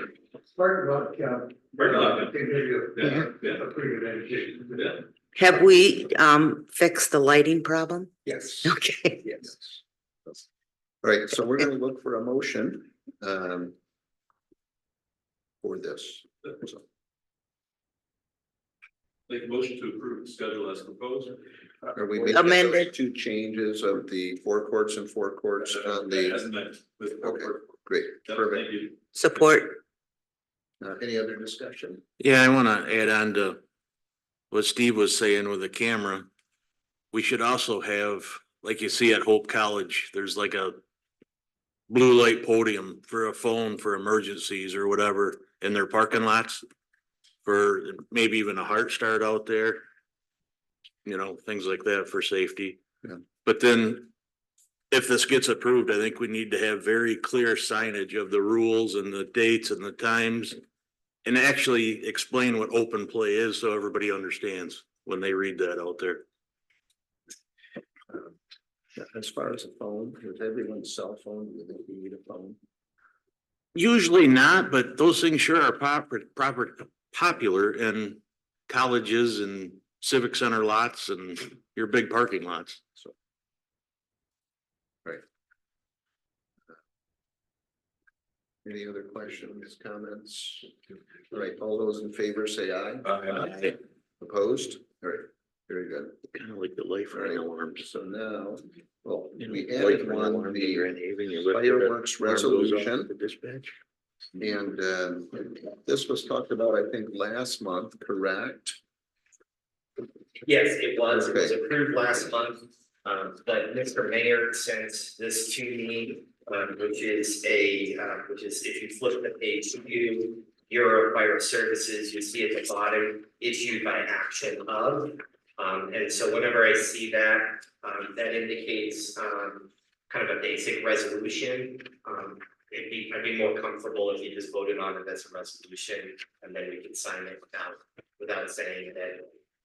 And if it was a situation where there wasn't a meeting, I would have just signed it, we approved it, but since they submitted it, it's probably a little bit. All right, so we'll look for a motion for this resolution. So moved. Support. All right, any discussion? All those in favor say aye. Aye. Opposed? All right, very good. Now we will look for a motion to go to closed session. Do we miss? Is there one more the cell phone? Yeah, but that's under, that's Sorry. after closed session. You gotta wait for a while. No, that's after closed But session. after, Do we want to do it? Nope, we didn't change the schedule. We should have Oh, that's changed the right, we schedule. should have said it, sorry, Anthony. Sorry. Had I known, we would have changed the schedule. Sorry. Yeah, All right, so, all right, so we have 2 topics to consider, so if someone wants to, I move that we go into closed session. And I will make the motion using the wording that is in the agenda. Rather than read it, we can just paste it. Is that all right with you, Dan? Sure, so the public knows it's to go into closed session Right, to consider 2 written opinions about separate topics from legal counsel. The agenda doesn't say this, one's from Tim Deemer, one is from me.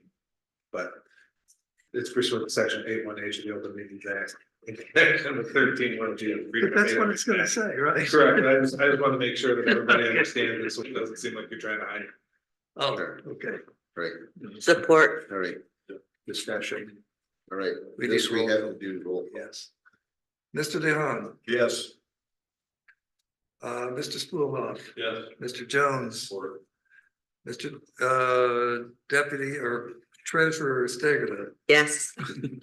Clerk votes yes. Mr. Supervisor. Yes. I'll say yes too. Yeah, you Right. I'm having a great night. All right. You only got 4 more months to get it right.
I tried to get him in this area, but, or not Howard, but, Anthony. Too many Howards.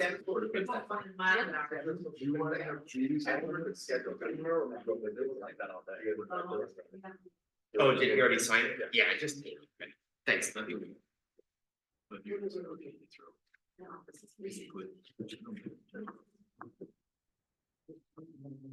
All right, we're gonna look for a motion to move back into open So session. moved.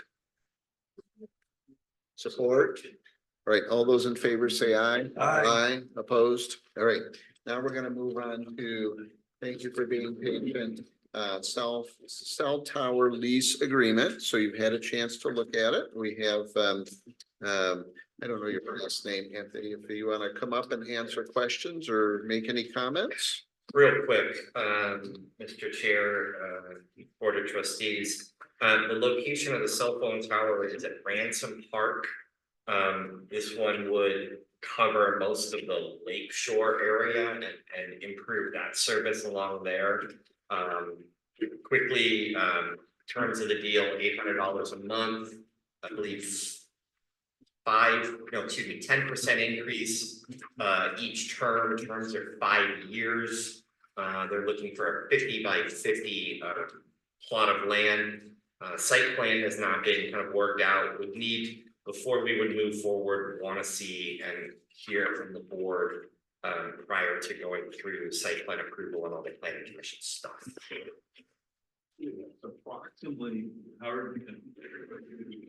Approximately where would be a 50-50 piece of property on that Ransom property? If you know Ransom, Yep. if you would go closer to Lake Michigan, so By the basketball court? yeah, behind the basketball court, sort of in that area where there's some tree, it kind of begins the tree line. That was one location that was a possibility because they would need a drive access. And so we were also talking about potentially having like an emergency drive access or a drive access off of one of our trails. They're obviously not going to be using that drive access very often, so it's not like we want to have an improved cut. So back in that corner, I think there was another location on the other side, but I think we liked the location on the Lake Michigan site better. Was that your recollection, Anthony? Yes, first of all, Anthony Amin Associates LLC appearing this evening on behalf of SQF LLC. Howard, that is correct. Good evening. We did walk Ransom Park. We are flexible. Again, we want to work with the township. We want a place where it's appropriate. As Howard mentioned, typically when you build a cell phone tower, you need three things. You need an access road, you need telephone, and you need electricity. I mean, once the tower is constructed, it gets visited approximately once a month. So to Howard's point, it's not a heavily traveled area, but you still need access to the area. Thank you. Of course. Basically, I think you have, I read the agenda. You have the lease. Howard is correct. It's a 5-year lease there are 6 5-year option periods. Starting off at $800 a month, there's 10% increase per term. So it is increasing. And again, as I mentioned briefly, the location is flexible. We want to work with the township, place it as appropriately as possible. And that's basically it. Again, it's a cell phone tower. Everyone knows what they are. We will, depending upon the exact location, we'll determine an exact height. And again, if we have to go through planning commission, we'll follow those steps to do that. Towers are built for 2 reasons these days. It's coverage, where there's no coverage, and capacity, where there's users or you can't penetrate into houses. You just have to improve the coverage in that area. And capacity is there are more subscribers. A tower can only handle X amount of carriers and calls at one time. So don't know if you need much more information. Again, we're in the preliminary stages. We need to get the lease agreement discussed, negotiated, and then we can start spending money on the due diligence, exact location, etc. Any other questions? I have one question just around the escalation, the 10% escalation over a 5-year period. that means 30 years from now, it's gonna be a $1,200, $1,300 lease or something like that. I don't think the 10% escalation is reasonable, given the timeframes or the periods that it escalates at. I think that's something that I think that's really light. 30 years from now, to say that the lease is gonna be $1,300 a month, if you look at even just the economics around what the dollar's done over the course of 30 years, I think that's woefully light. Just my opinion. I would. It's good observation. I would actually concur. I think in general, if I'll say, I think we've been working with Anthony for quite a while. I think it's been a great relationship, great partnership. I want to continue working with Anthony. This is, less than the lease that we had negotiated a few years ago, albeit it's a different environment, fiscal environment. I'd like Anthony to speak on that because I'm certainly not an expert in this world. But I would concur, Trustee Jones, that I think that is something that can and should be looked at, just the general remuneration to the township for the entirety of the lease. That being said, I'm not opposed to this. I just think that these numbers don't work for me from an escalation perspective. Yeah, to your point and support Jones, Mr. Trustee Jones' point of view, you're giving them a 50-50 piece of property of a public property. It's not very attractive. Yes, it provides services, good cell phone services to our residents, but yet for $2,000 a month, or no, not a month. It was, yeah. I mean, it's $800 a month. It's fairly inexpensive. So I guess we're not going to do public negotiation here, but I guess I would suggest that Howard and Anthony go back to the table and see if there's anything that can be done. So I don't want to suggest that we start negotiating in public. Right. I'd say up until a couple of years ago, I think the CPI historically was in the 2.2%, but obviously the last couple of years, it's been a challenge. Absolutely.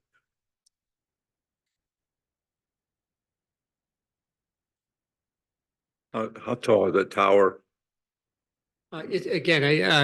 Basically, it's going to, depending upon the exact location and the height of the towers where we put it right by the park, my guess it'll be approximately 150 feet, 120 to 150 feet. Again, once the tower is built, you want to build it for co-location, and the carriers are typically 10 feet apart. So what you don't want to do is build a 100-foot pole, and no one wants to go onto the tower because they would just shooting their signal into the trees. It wouldn't work. We want to get above the tree line. The only other question I have is just lighting. Is the lighting there? Right. It's not, I mean, we're not gonna get complaints from the people that are next to the park. What the heck, I got this blinking light in my window. Lighting is required at 200 feet above, 200 feet or above, or if the FAA requires it based upon flight paths. But the plan is not to light it. Correct. The plan is not to light it. No one wants a lit tower, and no one, quite frankly, wants to maintain a lit tower because there's obviously regulations that are required. Yes, you'll get complaints from neighbors. This is a question. 200, 300 yards down the road is a consumer's power easement. Yeah, why don't you guys go into consumer power easements? Typically, when I do search, and I do this all across the country, I'd like finding municipal properties because I'd rather have the municipality, be a good neighbor and let them receive the income. It's nice to go next to store to Farmer John, but it's also nice that it's a township because we're going to appear before you. We're going to need approvals, and it benefits everyone. If the tax dollars can be earmarked, since I was here earlier, pickleball towards the recreation department, everyone in the community wins. I just see, the towers going down throughout township for consumers power are within less than a quarter mile of that park. It's already cleared out. And the tower, the towers with electrical are already up. Sure, there are challenges, quite frankly, when the towers, the PCS craze, in the past was only 2 carriers. Now that the FCC and the Department of Justice wants 4 national carriers, the carriers are going away from going on top of water towers since 9/11 because of homeland security issues, and they're going away from being on high tension wires Detroit Edison consumers because it's a challenge to put them up, it's a challenge to maintain them. And if they want to swap out the antennas, they have to turn the lines off. It's just a logistical nightmare. Good, thank you for that. Of course, of course. Any other questions, comments? So listen to your comments that you're always looking for municipalities and which means they're looking for parks and this sort of thing to put it on. Are you doing a lot of that? Cause I'm not real sure I'm favorable of the tower going on our municipal property. Again, the proposal, we'd love to partner with the township. If that doesn't work, we'll go on to Plan B. Right. You know, I believe Howard mentioned, I did look at 3 different township properties, but there has to be a need. You know, I think we looked right back over here at the park or the fairgrounds or what have you. If there isn't a need, if there isn't a need for improving the coverage in that area, it doesn't make sense to go there. But around the Ransom Park area, there is a void of coverage for a lot of the carriers. We're trying to improve that. I think there's a lot of void also. I live right down the street here. And we have an area that we talked about before on the corner of 144th and Lakewood, which we own the property. Right. Is that something you looked at already? Because there's such a big void here. We did look at that area as well. But again, things change and budgets change. Carriers typically spend X billions of dollars a year on coverage, but because of the interest rates, the inflation, the cost of money, they've cut back severely. That's one of the reasons why that you know, it took a while to get this deal, to get people to commit to spend the money because they've cut back on the expansion of sites across the country, quite frankly. So there's more need of the area over there than there is over here. Right now there is, but that changes. And the towers are built for carriers, also internet providers, you know, security, everything. It's not to say that I may call Howard tomorrow and say, hey, remember that site we looked at? There's no interest. Now there is interest. The dynamics of it's constantly changing. Think of that one for the future.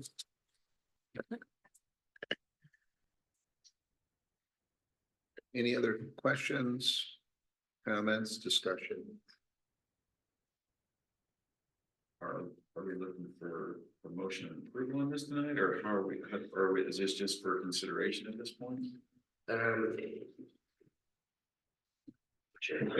It's for consideration, but it sounds like there's some question about cost. I guess the question is there some wiggle room for increasing the percent increase?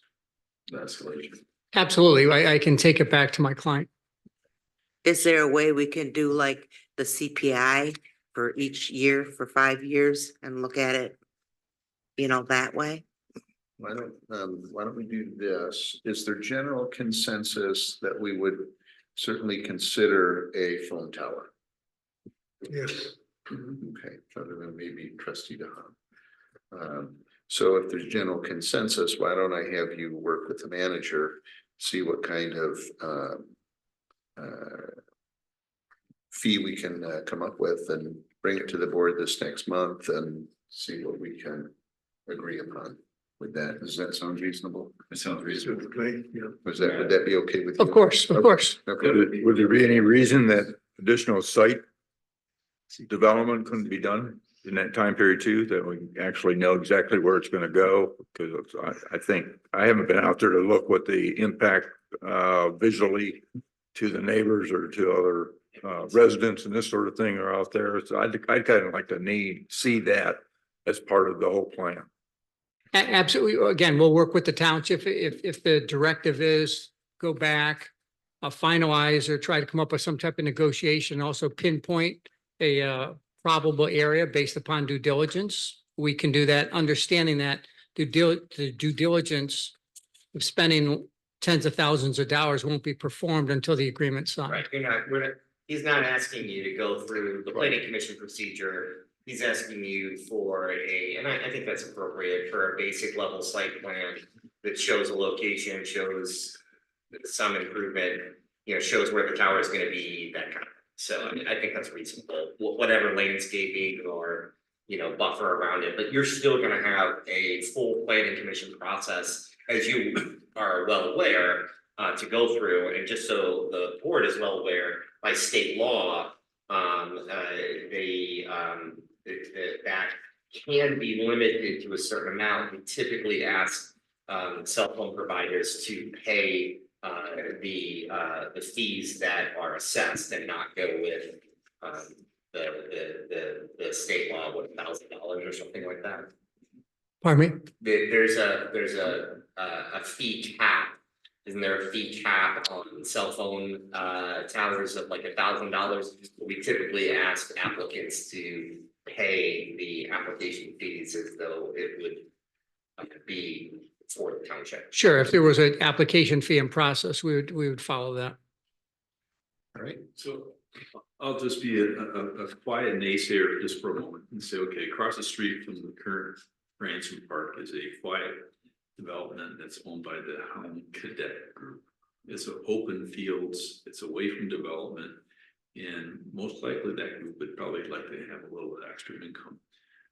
I'm not terribly excited about cutting trees down, having a large 50 by 50 plot next to this park. I think if we were to walk out there and start to see what this would do to the park, we're cutting down trees, we're putting up a tower that's going to tower over oak trees.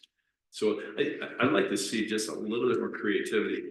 If this Tony would actually find a better place that isn't a municipality, I'm not sure I'd be too disappointed. I'm not sure we're walking away from a whole lot of cash. I think visually this is going to be pretty obnoxious. For reference, obviously I walked the site with Howard, and I believe the Parks and Rec manager or director. The goal is to site it where we don't take any trees down at all, but use the natural trees and vegetation as screening. So we're not here to, let's put it in the middle of a forest, knock all the trees down and clear the trees for the access road and utilities. Our plan is, it's an expense too.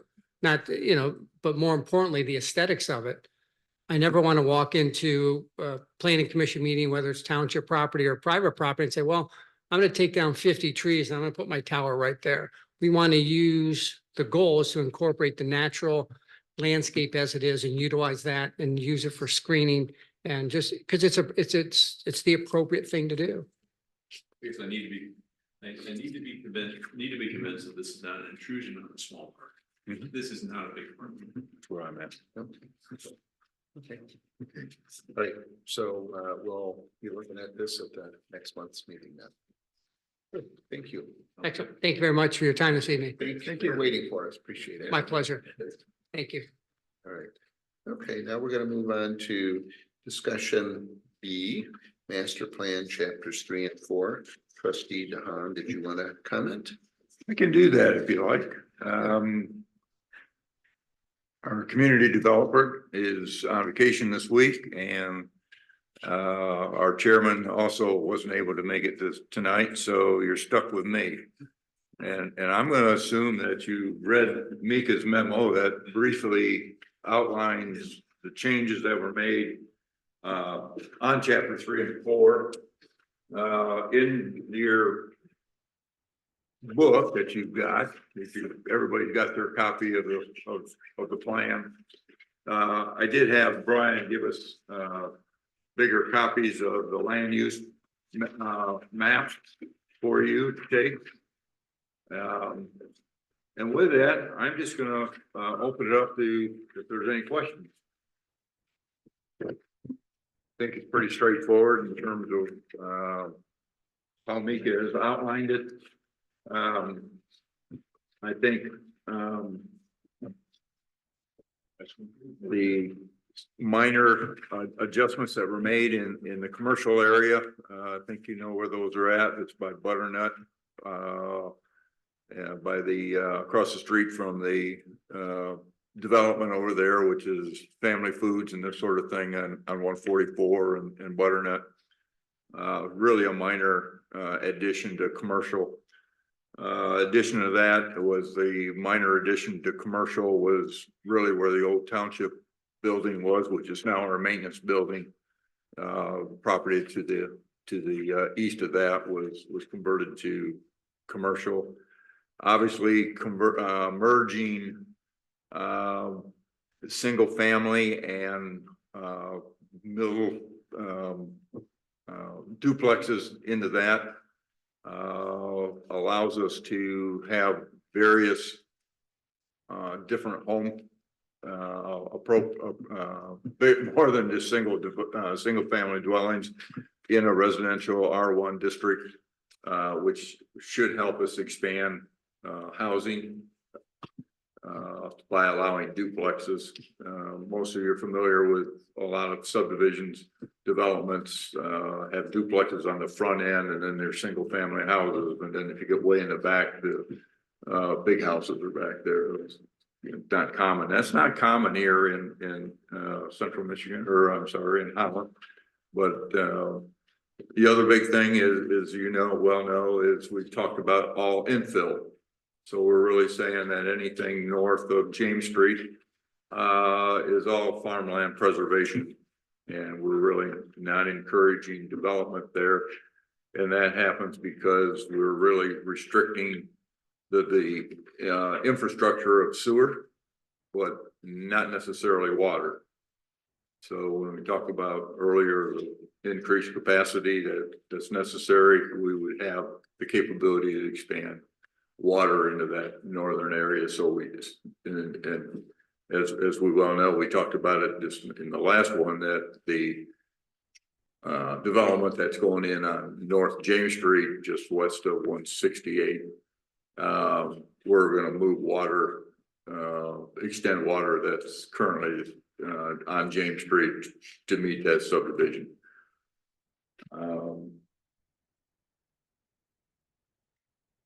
Don't know if I've got any other comments, but certainly, again, open to that. You saw in the sub areas, the neighborhood preservation areas, NPRs are also listed in there. So again, I'm happy to field any questions, and we'll defer those the next month when Mika's here. No, never mind. I have one question, and it's just kind of oddity. The corner of the lot we're on right now, the corner down there by the zoned residential, there's like a little triangle. If you look on the map, you'll see it. But 152nd and Auto Beach Road, notice the little yellow corner where the commercial, like you've got the mobile station, you've got the dentist office, you've got that red commercial zone. And there's a little corner that's quote unquote residential. And I just wonder if that's something that should get addressed in the master plan now, so that when we do want to build a building out there, we're not stepping on our own toes. It's also something that needs to be addressed from a legal perspective too. The ownership of that little triangle is actually not in the township.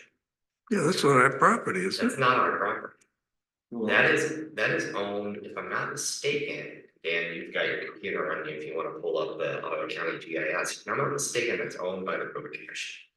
Okay. I think that is. Oh, that's roundabout potentially. Well, I think it could have, somebody had recently mentioned to me that could have been an area where, well, I don't want to guess. It is not owned by the township. It is, I believe it's owned by the Road Commission.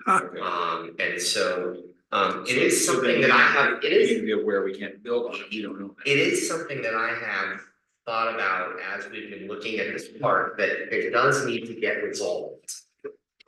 It's probably a conversation that we, yes.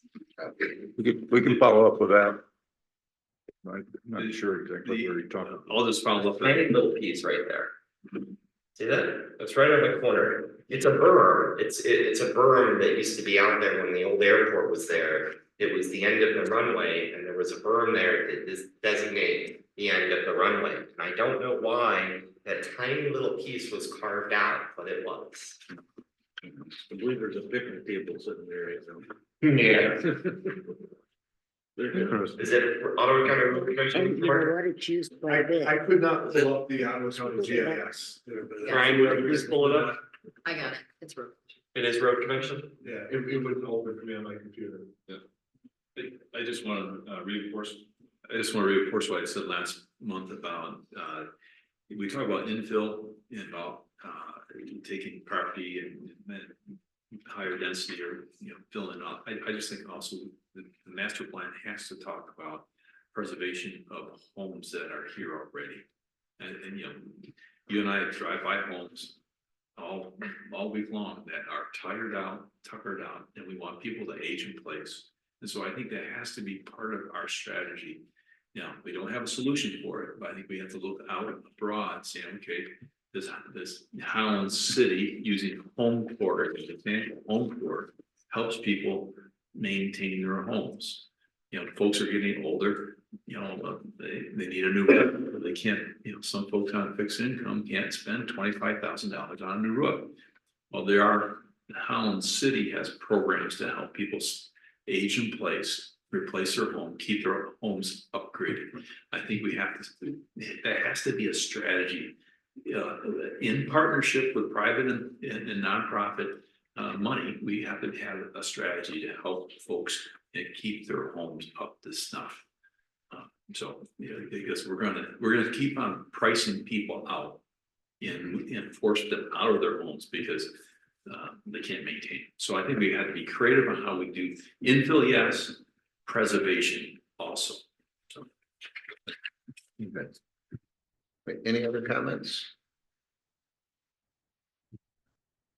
Once again, kudos to the planning commission. Excellent job with this. Appreciate it. I have a question, just looking at the map. Yeah. Where Benjamin's Hope is, that's zoned agricultural? Yeah. But we have how many did we do that as a PUD? I'm trying to, It's a PUD. and the PUDs really aren't put in the master plan, the existing ones? They're in, I'm sorry, I'm not sure I understand the question. Well, I'm just saying Benjamin Hope shows as agricultural, Right. but we do have homes and stuff in there and it came in as a PUD. Do we not update the master plan at this point and show that PUD in there because it's ag? Right, so two things, one, the Yeah. planned unit development is an overlay, so to speak. It's not a zoning ordinance amendment. It's allowing the property to be developed as a planned unit development through zoning. The plan identifies the general uses that we would allow, agricultural, residential, etc. So it doesn't get quite as specific as the zoning map Okay, would. So that's the first piece, and then even the zoning map would probably identify where PUDs are, but the underlying zoning district is still there too. Yeah. okay, Correct. So it could be a PUD Okay. residential, it could be a PUD Right. commercial, it could be a PUD R1, it could be a PUD R2. so I understand the zoning map will, got it. Any other comments, questions? I think the interesting thing is that, yes, you have sewer that does not allow intensive development. But as we are seeing, I still think you still allow corners of agricultural property to be sold to the tune of, 3 to 5 acre properties, correct? Someone wants to sell the corner of their agricultural property. Yeah. They cannot carve that out. Not 3 to 5 acres. No. Agricultural is 10. It's 10, It's okay, 10. so the minimum carve out of an agricultural property will be 10, okay, so. I believe it is 10. It is. But this tan area over here. Tan area is different. That's a 2 acre. That is 2 correct. acre, yeah. That is correct. That's really what we're gonna see. Any ag that's in that left in that area probably get carved out. Correct. Right. The green then becomes more of a 10 acre. 1 house per 10 acre Yep. carve out. That's the pure ag. But the tan, of which you have lots of ag property in it, can get carved out in what we would refer to as large lots. Right. Yes. As I ride my bike through the south side of town, I see large carve out. I call them friendly farmers. And it looks like these are substantial I thought maybe I'll look again a little more closely, 5 to 10 acre properties. I think we're gonna start seeing folks who will buy these 5 to 10 acres or 10 acres of these green slots and start to slice them up. You are correct. And I just wondered, do we have any desire to control that type of development? It is almost impossible to do so. Okay. The only way to do that effectively is either to zone it for more defense development and allow the carve outs and really the carve outs that don't occur and you end up having subdivision, or to well, and that's really the only way. I mean, but from a market perspective, this is an issue all over the state of Michigan. Is if you, for example, if you have an ag district, the minimum lot size is 10 acres, and so then you have to carve out a 10 acre piece. It becomes a 10 acre massive house, and this is a big issue. Communities who zone ag, or like for example, communities who zone ag who have minimum 5 acre lots. You know, then they're having a bunch of 5 acre home sites, even though it's zoned ag. And that's why if you really truly want to do farmland preservation, we've got to start talking about other elements, not just zoning. As I've said all along, zoning is only one part of it, and it really isn't all that effective. Good, thank you.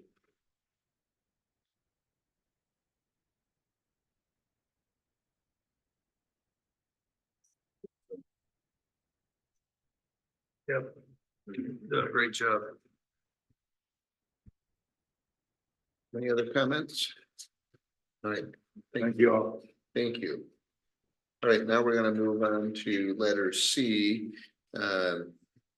Trustee Jones alluded to this. We have a work session coming up for August 29. You would like to use it to talk about the community center committee, what they've been doing, and Yeah, what we'd like to do is present to the board kind of the process that the committee's gone through as far as gathering information from the township residents and township organizations or area organizations, and understand kind of what quote unquote was the basis for what it is that we're in the process of proposing that the community center could look like or quote unquote be like. I think one of the things that's really important to understand right up front is going to be that while the community center that we had in the past was kind of a passive, if you will, community center, it's not the intent for this to be a passive community center. It's there's a very different focus as far as interaction, facilities open to people. The usage of it will require people like Brian and others to be a lot more involved in that. So what we'd like to present to you not only is how all the information was gathered and how we got to the point that we got to, but also we'd like to be able to share with you some numbers around estimated construction costs associated with it. The other side that we really want to share with you though is operational costs.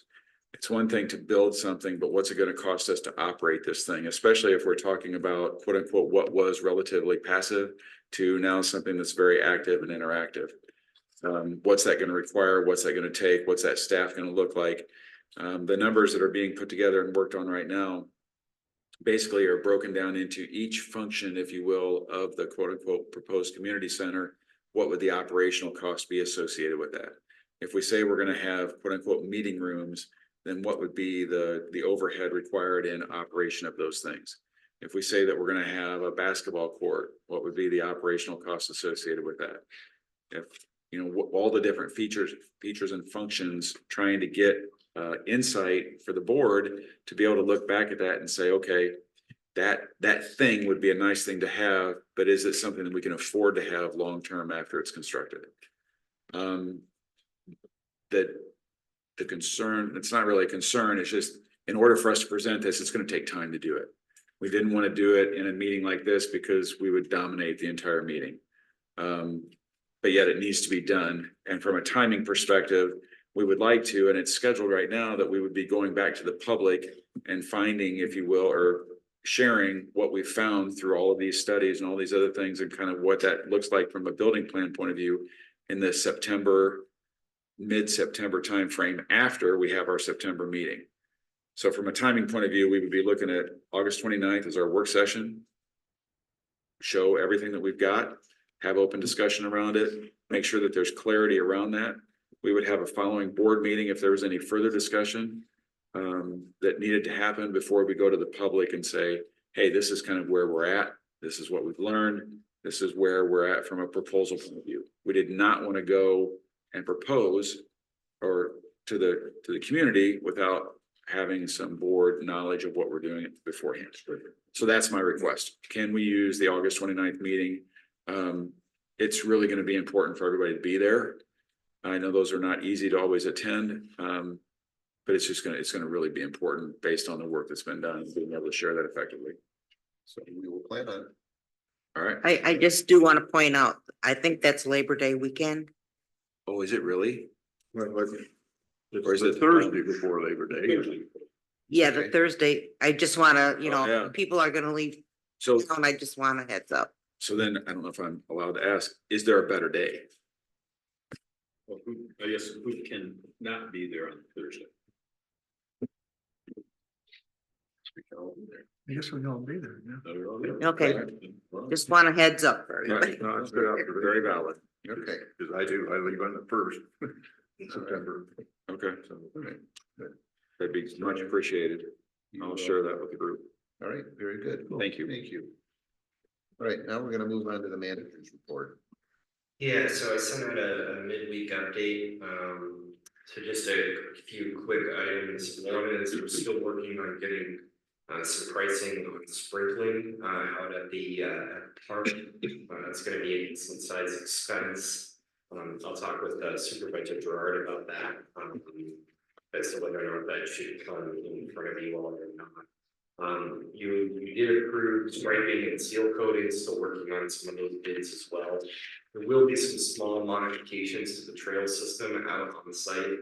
We'll be doing that administratively. For example, one of the modifications is we need to put a little spur off of one of the trails that we have that is running east and west on the site, so that it connects to the parking lot, the existing parking lot that's out there in front of the music venue. So to be aware of that. There's also, I'm going to look at doing a slightly larger modification to it so that we have a nice trail to the backside of the ball courts from that parking lot. So it's just sometimes things that look perfect on paper, you go out on the site and it functions differently. Obviously, there's a little bit of functioning of it differently because some of the asphalt that's out there wasn't planned on the overall master plan. So we gotta kind of tweak it, if you will. So those are things that we'll be working with.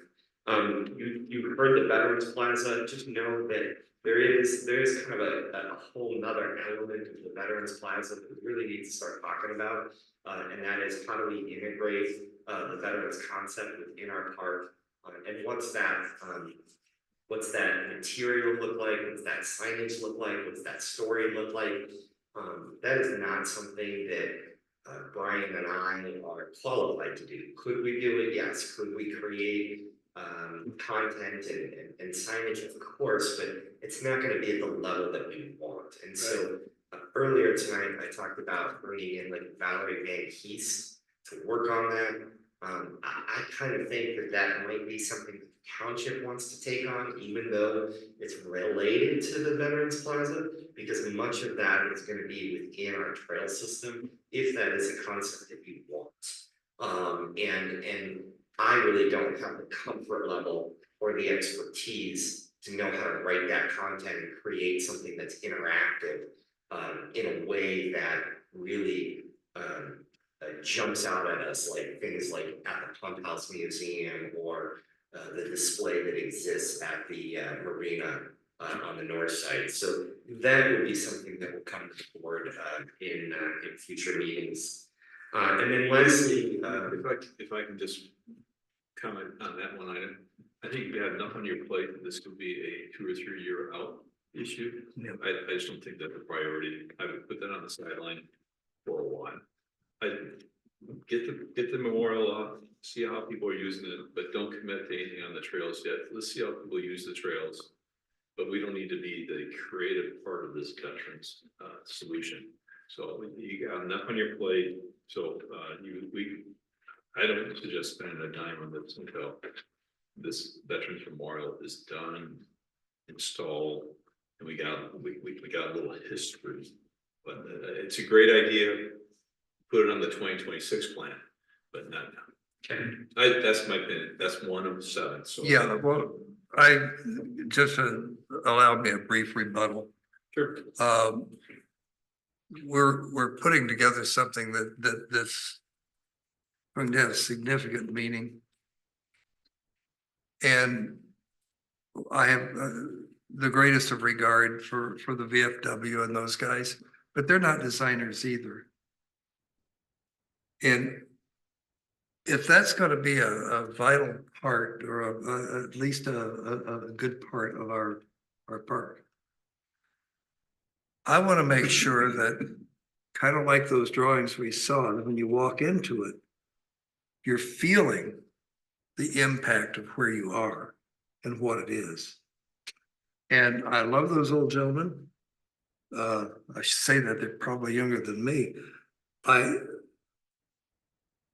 They're not designers either. So if we're going to have a memorial, I think it ought to have some of our best creative attention. I guess I misunderstood. I think the question I had is, we're talking about integrating into the entire park. Are you talking about I'm talking about the memorial itself? Yes. Or where actually these are kiosks within the memorial park itself? I was talking about within the trail system. See, I would pause on the trail, that's all. Yeah, I hear that. But there is an element we did talk about with the team, with the veterans team, the thing that Skip had just indicated. I personally would like to bring on Valerie on the plaza itself. Yeah, we have the concept, we have the concrete, we have the circles and all of that. But now, how do we take that concept and make it, as indicated to Skip, make it sing, make it have a feeling to it. My concern is they're not gonna wanna spend the money for Valerie Van Hees to do that kind of work.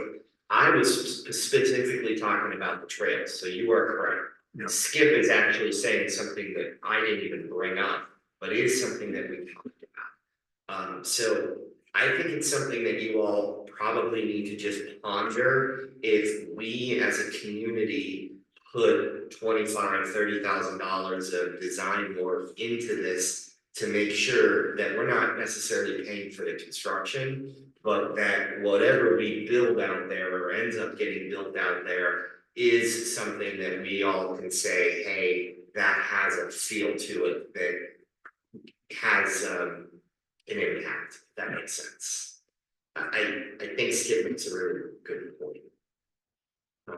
But I hear what you're saying is pause on the trails. Yes, trails, yeah, I agree with you on the trails. The trails aren't even laid out. Right. So. Yeah. I mean. And then lastly, I'll be gone all week of next week, so going to Marquette, first time ever going to the UP. I've lived in Michigan for almost 9 years now. I've never been to the UP, so I'm really looking forward to that. I will have limited access to cell phone. I will have it on me, but we'll be checking it every once in a while. Now, one more thing I wanted to say, and that is something that I observed on the pickleball courts last week. It was about one of the most amazing experiences I've ever seen in Park Township.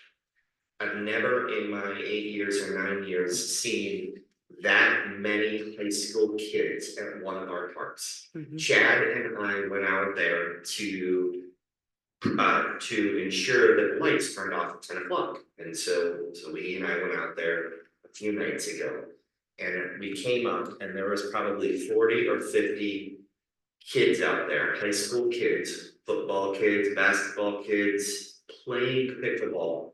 And what was so awesome, it was the most diverse group of kids I've ever seen in our parks. And it's more kids than I've ever seen in any one of our parks ever before. So I shared that with Mr. Gerard. And he asked me to share that tonight. It was really just an awesome site. I was really proud. Neat. Sooner or later, we gotta start talking about the next 10 courts. Yeah. Good. Right, any questions for the manager? You said you're going next week? Yes, sir. Okay. This feedback on this, yeah, first class. Yes, It was. Well done. excellent. Well done. Keep doing this. Yeah. I agree. Now, I think we can do it better than stock photos. We got pictures. We do. We And I want to thank Mr. Spolov because he challenged us to do that. So thank you. Appreciate the feedback. And appreciate the feedback on the stock photos. We'll make that, we'll change that for next time. We'll make that happen. We're also going to start integrating that plug into all of our online communication. Well done. I just have one question from the manager. We've been talking about getting a map of the master plan of the community park. Where is that at? I asked about it just yesterday. So Matt is on vacation, so maybe at the conference. So it's gonna be happening in the next week or two. That I'll have a draft. Len, Highland and I are gonna be looking at it first, along with Trustee Jones. And then I'll bring it to the board. I'll probably just email it to you all. Because then shortly thereafter, I'm gonna end up presenting in front of the planning commission. And that's gonna be scrutinized at the planning commission. But yeah, it is in the process. Thank you. You're welcome. Right, now we're gonna move on to public comment. If you want to come up publicly. Very good. Now we're gonna move on to board comments. Started. Trustees. And nothing to report on the CEP. We meet next month. Nothing to report on CEP. We meet next month, but I just came off a couple days on my bike going across the country on what they call the Great Lake to Lake Trail. And I just can't be more proud of our community being so diligent in keeping the trails that we have smooth. Some communities don't make that a priority. And it's obvious to me after doing quite a number of miles on them that they put them in and didn't have a maintenance budget. Right.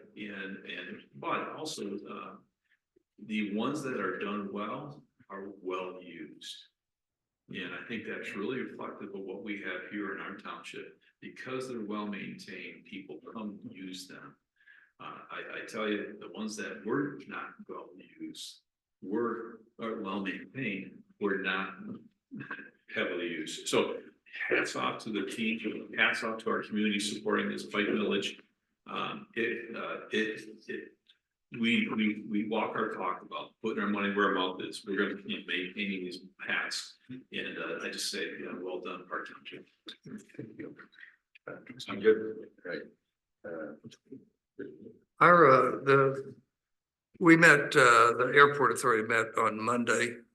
And we got housekeeping out of the way and then spent an hour and a half talking about snow removal.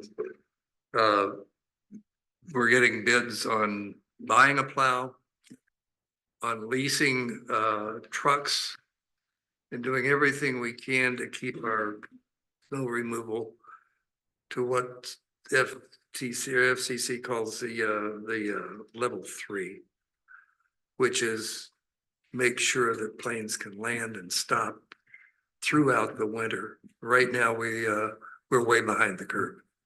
So. Any update from the clerk?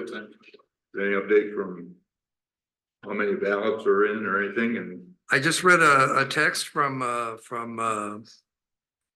our county clerk. We right now have 49,783 absentee ballots out. That's about 21% of our registered voters in Ottawa County.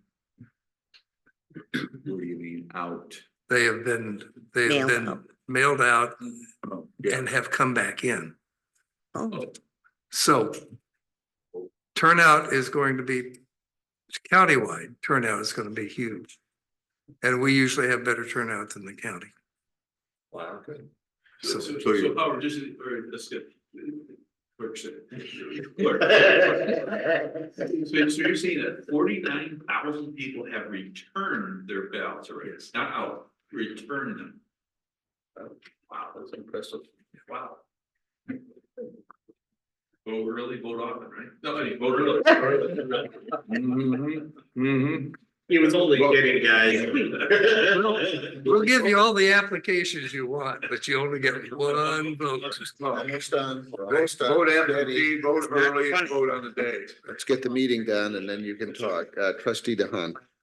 Yeah, just one item from the planning commission, because we've already talked about it, but we had election of officers and we re-elected David Klingons as to be the president. Vice president will be Tom Lutz and secretary will be Stephanie Trella.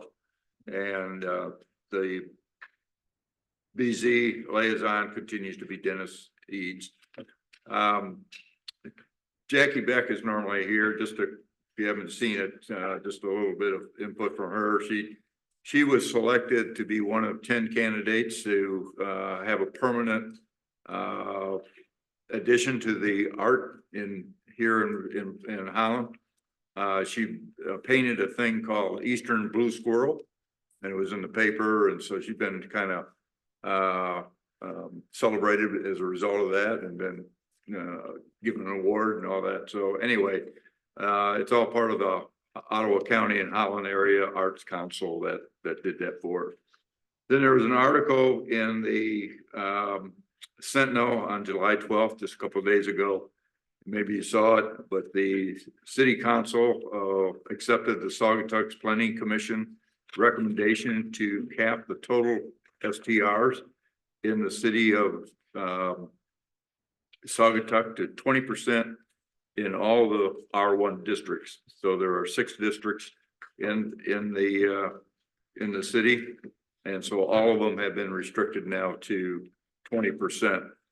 However, they have allowed grandfathering of everything else, of everything that's in there, and that includes about a 32% at this point across the board. And there are actually some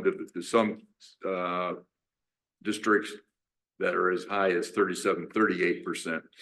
So their ability to reduce down to 20% because of all the grandfathering is probably eon years away. But the other thing that was shared in that, and I'm not sure I've got the exact specifics, I don't by numbers, but over the last 5 years, they have gone like from 1,050 residents to about 570 residents, permanent residents. And yet the 37% of their total 1,500 units in that city are short-term rentals. So that's 1 every 3 houses. Just, Yeah. Right. Trustee Sir. I don't have much other than the fair's in 2 weeks and they're working diligently, setting things up already out there, and that's about it. I just have, I'm sure you all received your tax bills. They're out. And I think you got my report on Max. And just apologize for being late tonight. All right. I went to the MAC and I forgot to give the report, so sorry about that. Everything was voted on and passed, all about the roads. So that's that. Fix the roads. Yeah, they keep trying. So anyway, I don't have anything else. There's no announcements. We have our next meeting, August 8th. We have our work session as planned, August 29. We will look for an adjournment. So moved. Support. All those in favor, say aye. Aye. All right. Thank you all. It was a big meeting and we got a lot August 8th will be my accomplished, so thank you. 35th